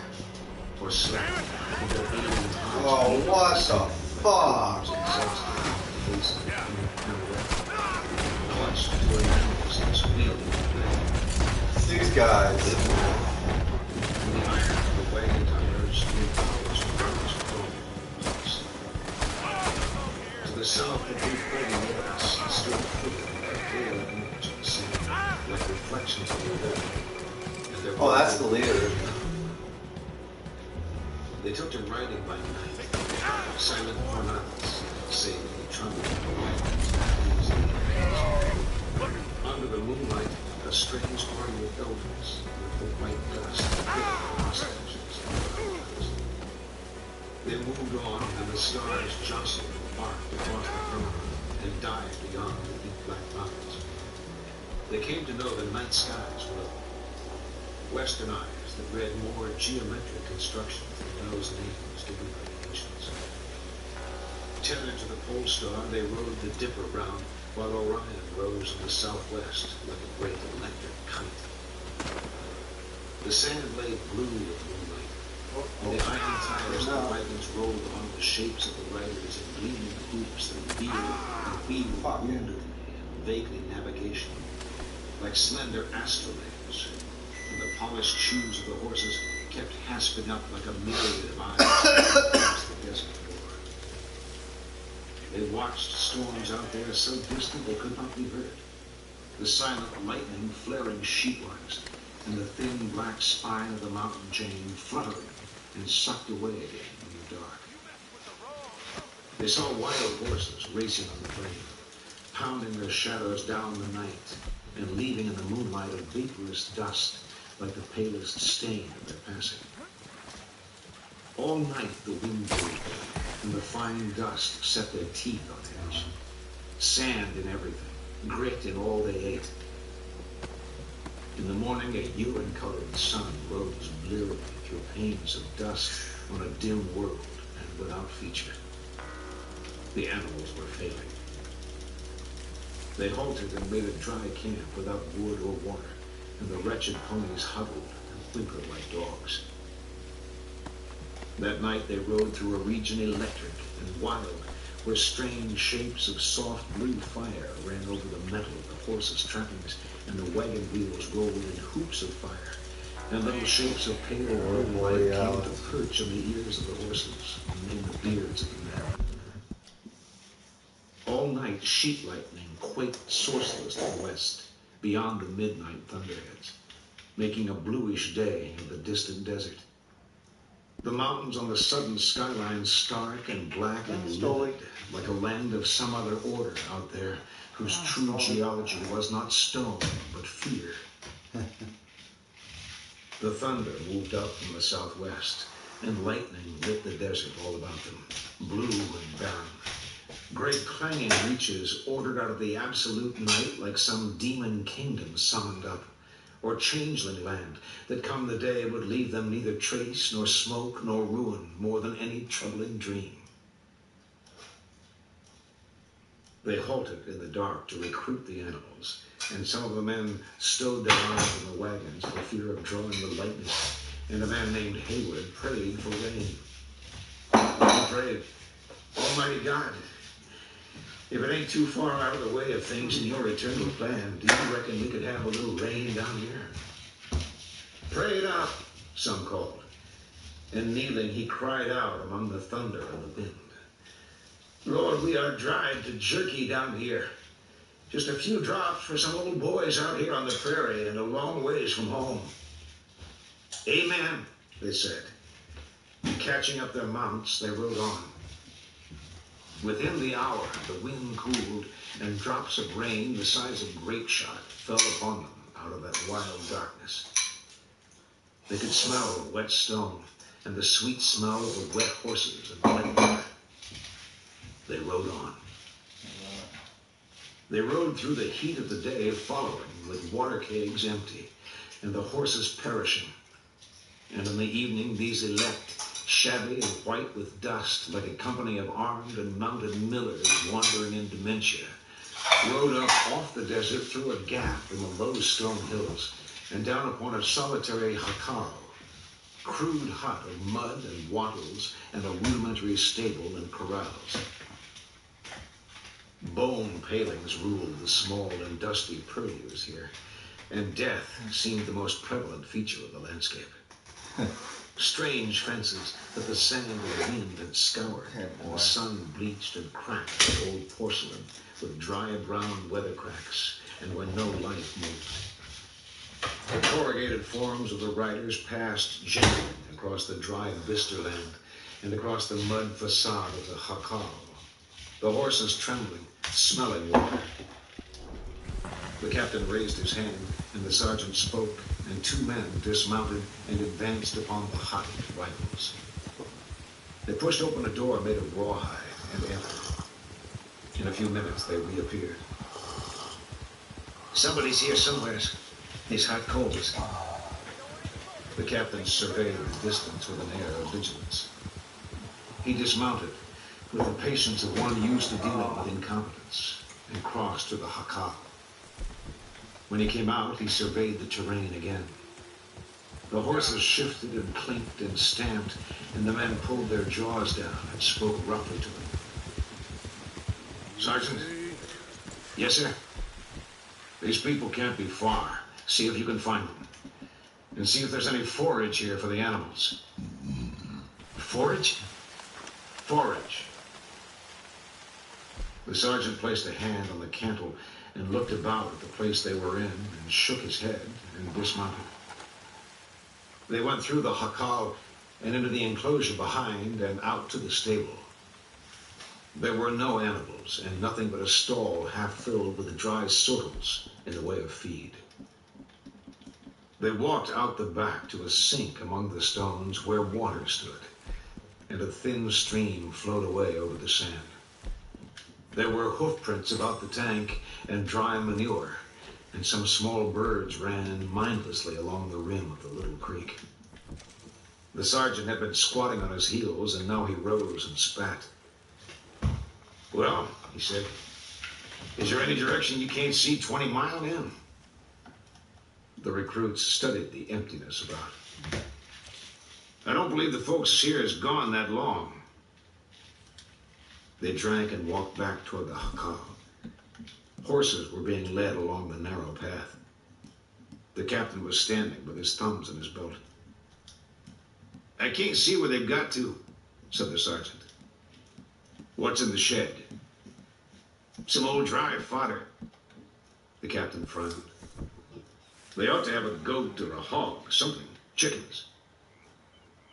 In a few minutes, two men came dragging an old man from the stable. He was covered with dust and dry chaff, and he held one arm across his eyes. He was dragged moaning to the captain's feet, where he lay prostrate in what looked like windings of white cotton. He put his hands over his ears and his elbows before his eyes, like one called upon to witness some appalling thing. The captain turned away in disgust. The sergeant toed him with his boot. What's wrong with him? He said. He's pissing himself, Sergeant. He's pissing himself. The captain gestured at the man with his gloves. Yes, sir. Well, get him the hell out of here. Do you want Candelario to talk to him? He's a halfwit. Get him away from me. They dragged the old man away. He had begun to babble, but no one listened. And in the morning, he was gone. They bivouacked by the tank, and the farrier saw to the mules and ponies that had thrown shoes, and they worked on the wagons by firelight far into the night. They set forth in a crimson dawn where sky and earth closed in a razorless plain. Out there, dark little archipelagos of cloud and the vast world of sand and scrub shearing upward into the shoreless void where those blue islands trembled and the earth grew uncertain, gravely canted and veering out through tinctures and rows, and the dark beyond the dawn to the uttermost rebate of space.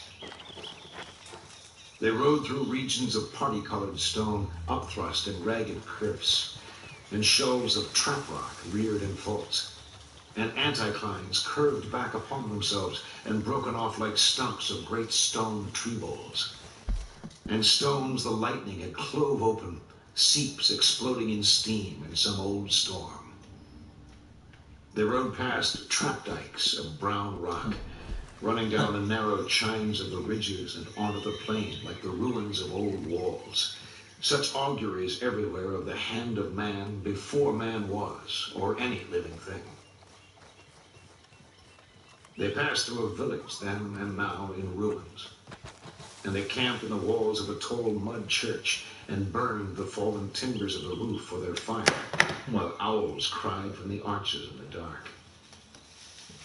The following day, on the skyline to the south, they saw clouds of dust that lay across the earth for miles. They rode on, watching the dust until it began to near, and the captain raised his hand for a halt and took from his saddlebag his old brass cavalry telescope and uncoupled it and swept it slowly over the land. The sergeant sat his horse beside him, and after a while the captain handed him the glass. Hell of a herd of something. I believe it's horses. How far off do you make them? Hard to tell. Call Candelario up here. The sergeant turned and motioned for the Mexican. When he rode up, he handed him the glass, and the Mexican raised it to his eye and squinted. Then he lowered the glass and watched with his naked eyes, and then he raised it and looked again. Then he set his horse with the glass at his chest like a crucifix. Well, said the captain. He shook his head. What the hell does that mean? They're not buffalo, are they? No, I think maybe horses. Let me have the glass.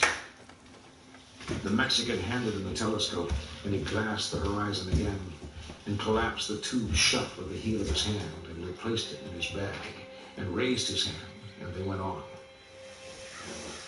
They were cattle, mules, horses. There were several thousand head, and they were moving quarter-wise toward the company. By late afternoon, riders were visible to the bare eye, a handful of ragged Indians mending the outer flanks of the herd with their nimble ponies. Others in hats, perhaps Mexicans. The sergeant dropped back to where the captain was riding. What do you make of that, Captain? Oh, here we go. I make it a parcel of heathen stock thieves, is what I make it. What do you? Looks like it to me. The captain watched through the glass. I suppose they've seen us, he said. They've seen us. How many riders do you make it? A dozen, maybe? The captain tapped the instrument in his gloved hand. They don't seem concerned, do they? No, sir, they don't. The captain smiled grimly. We may see a little sport here before the day is out. The first of the herd began to swing past them in a pall of yellow dust, rangy, slack-ribbed cattle with horns that grew a goggle, and no two alike, and small, thin mules, coal-black, that shouldered one another and reared their mallet-shaped heads above the backs of the others, and then more cattle, and finally the first of the herders riding up the outer side and keeping the stock between themselves and the mounted company. Behind them came a herd of several hundred ponies. The sergeant looked for Candelario. He kept backing along the ranks, but he couldn't find him. He nudged his horse through the column and moved up the far side. The lattermost of the drovers were now coming through the dust, and the captain was gesturing and shouting. The ponies had begun to veer off from the herd, and the drovers were beating their way toward this armed company met with on the plain. Already you could see through the dust on the ponies' hides the painted chevrons, and the hands and rising suns, and birds and fish of every device, like the shade of old work through sizing on a canvas. And now, too, you could hear above the pounding of the unshod hooves the piping of the quena, flutes made from human bones. And some among the company had begun to saw back on their mounts, and some to mill in confusion, when up from the offside of those ponies there rose a fabled horde of mounted lancers and archers, bearing shields bedight with bits of broken mirror glass that cast 1,000 unpieced suns against the eyes of their enemies. A legion of horribles, hundreds in number, half naked or clad in costumes Attic or biblical, or wardrobed out of a fevered dream, with the skins of animals and silk finery and pieces of uniforms still tracked with the blood of prior owners, coats of slain dragoons, frogged and braided cavalry jackets, one in a stovepipe hat and one with an umbrella, and one in white stockings and a blood-stained wedding veil, and some in headgear of crane feathers or rawhide helmets that bore the horns of bull or buffalo, and one in a pigeon-tailed coat worn backwards and otherwise naked, and one in the armor of a Spanish conquistador, the breastplate and pauldrons deeply dented with old blows of mace or saber done in another country by men whose very bones were dust, and many with their braids spliced up with the hair of other beasts until they trailed upon the ground, and their horses' ears and tails worked with bits of brightly colored cloth, and one whose horse's whole head was painted crimson red, and all the horsemen's faces gaudy and grotesque with daubings like a company of mounted clowns, death hilarious, all howling in a barbarous tongue and riding down upon them like a horde from a hell more horrible yet than the brimstone land of Christian reckoning, screeching and yammering and clothed in smoke like those vaporous beings in regions beyond right knowing, where the eye wanders and the lip jerks and drools. "Oh, my God," said the sergeant. A rattling drove of arrows passed through the company, and men tottered and dropped from their mounts. Horses were rearing and plunging, and the Mongol hordes swung up along their flanks and turned and rode full upon them with lances. The company was now come to a halt, and the first shots were fired, and the gray rifle smoke rolled through the dust as the lancers breached their ranks. The kid's horse sank beneath him with a long pneumatic sigh. He had already fired his rifle, and now he sat on the ground and fumbled with his shot pouch. A man near him sat with an arrow hanging out of his neck. He was bent slightly, as if in prayer. The kid would have reached for the bloody hoop iron point, but then he saw that the man wore another arrow in his breast to the fletching, and he was dead. Everywhere there were horses down and men scrambling, and he saw a man who sat charging his rifle while blood ran from his ears. And he saw men with their revolvers disassembled trying to fit the spare loaded cylinders they carried. And he saw men kneeling who tilted and clasped their shadows on the ground. And he saw men lanced and caught up by the hair and scalped standing. And he saw the horses of war trample down the fallen. And a little white-faced pony with one clouded eye leaned out of the murk and snapped at him like a dog and was gone. Among the wounded, some seemed dumb and without understanding, and some were pale through the masks of dust, and some had fouled themselves or tottered brokenly onto the spears of the savages. Now driving in a wild freeze of headlong horses, with eyes walled and teeth cropped, and naked riders with clusters of arrows clenched in their jaws and their shields winking in the dust, and up the far side of the ruined ranks and a piping of bone flutes, and dropping down off the sides of their mounts with one heel hung on the wither strap, and their short bows flexing beneath the outstretched necks of the ponies until they had circled the company and cut their ranks in two, and then rising up again like funhouse figures, some with nightmare faces painted on their breasts, riding down the unhorsed Saxons and spearing and clubbing them, and leaping from their mounts with knives and running about on the ground with a peculiar bandy-legged trot, like creatures driven to alien forms of locomotion, and stripping the clothes from the dead and seizing them up by the hair and passing their blades about the skulls of the living and the dead alike, and snatching aloft the bloody wigs and hacking and chopping at the naked bodies, ripping off limbs, heads, gutting the strange white torsos, and holding up great handfuls of viscera, genitals.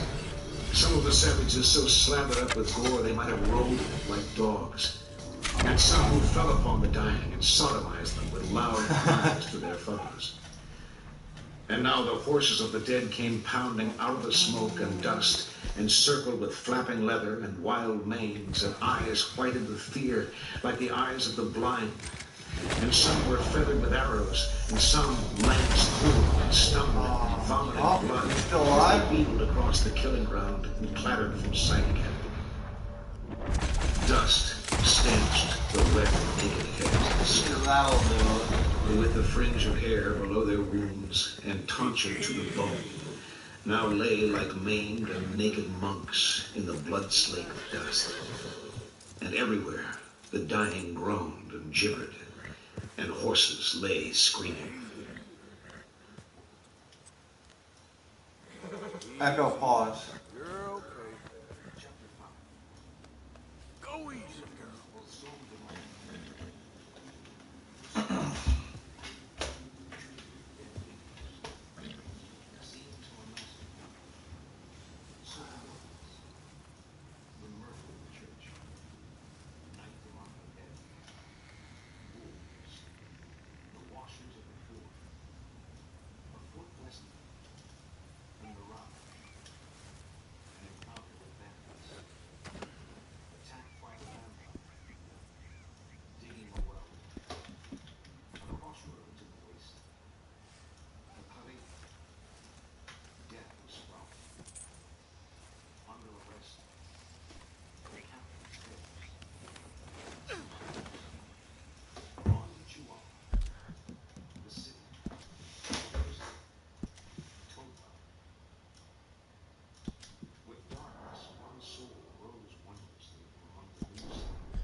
Oh. The savages had moved to higher ground, and he could see the light from their fires and hear them singing a strange and plaintive chanting up there that had gone to roast mules.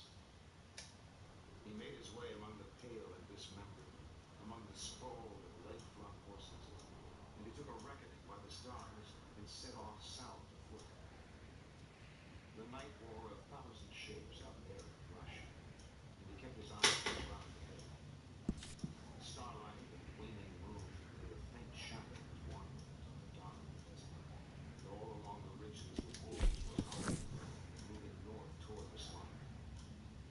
He walked all night, and still he could see the fires behind him.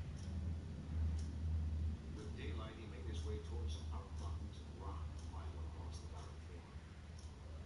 He was climbing among the strewn and tumbled boulders when he heard a voice calling somewhere in that vastness. He looked out over the plain, but he could see no one. When the voice called again, he turned and sank to rest, and soon he saw something moving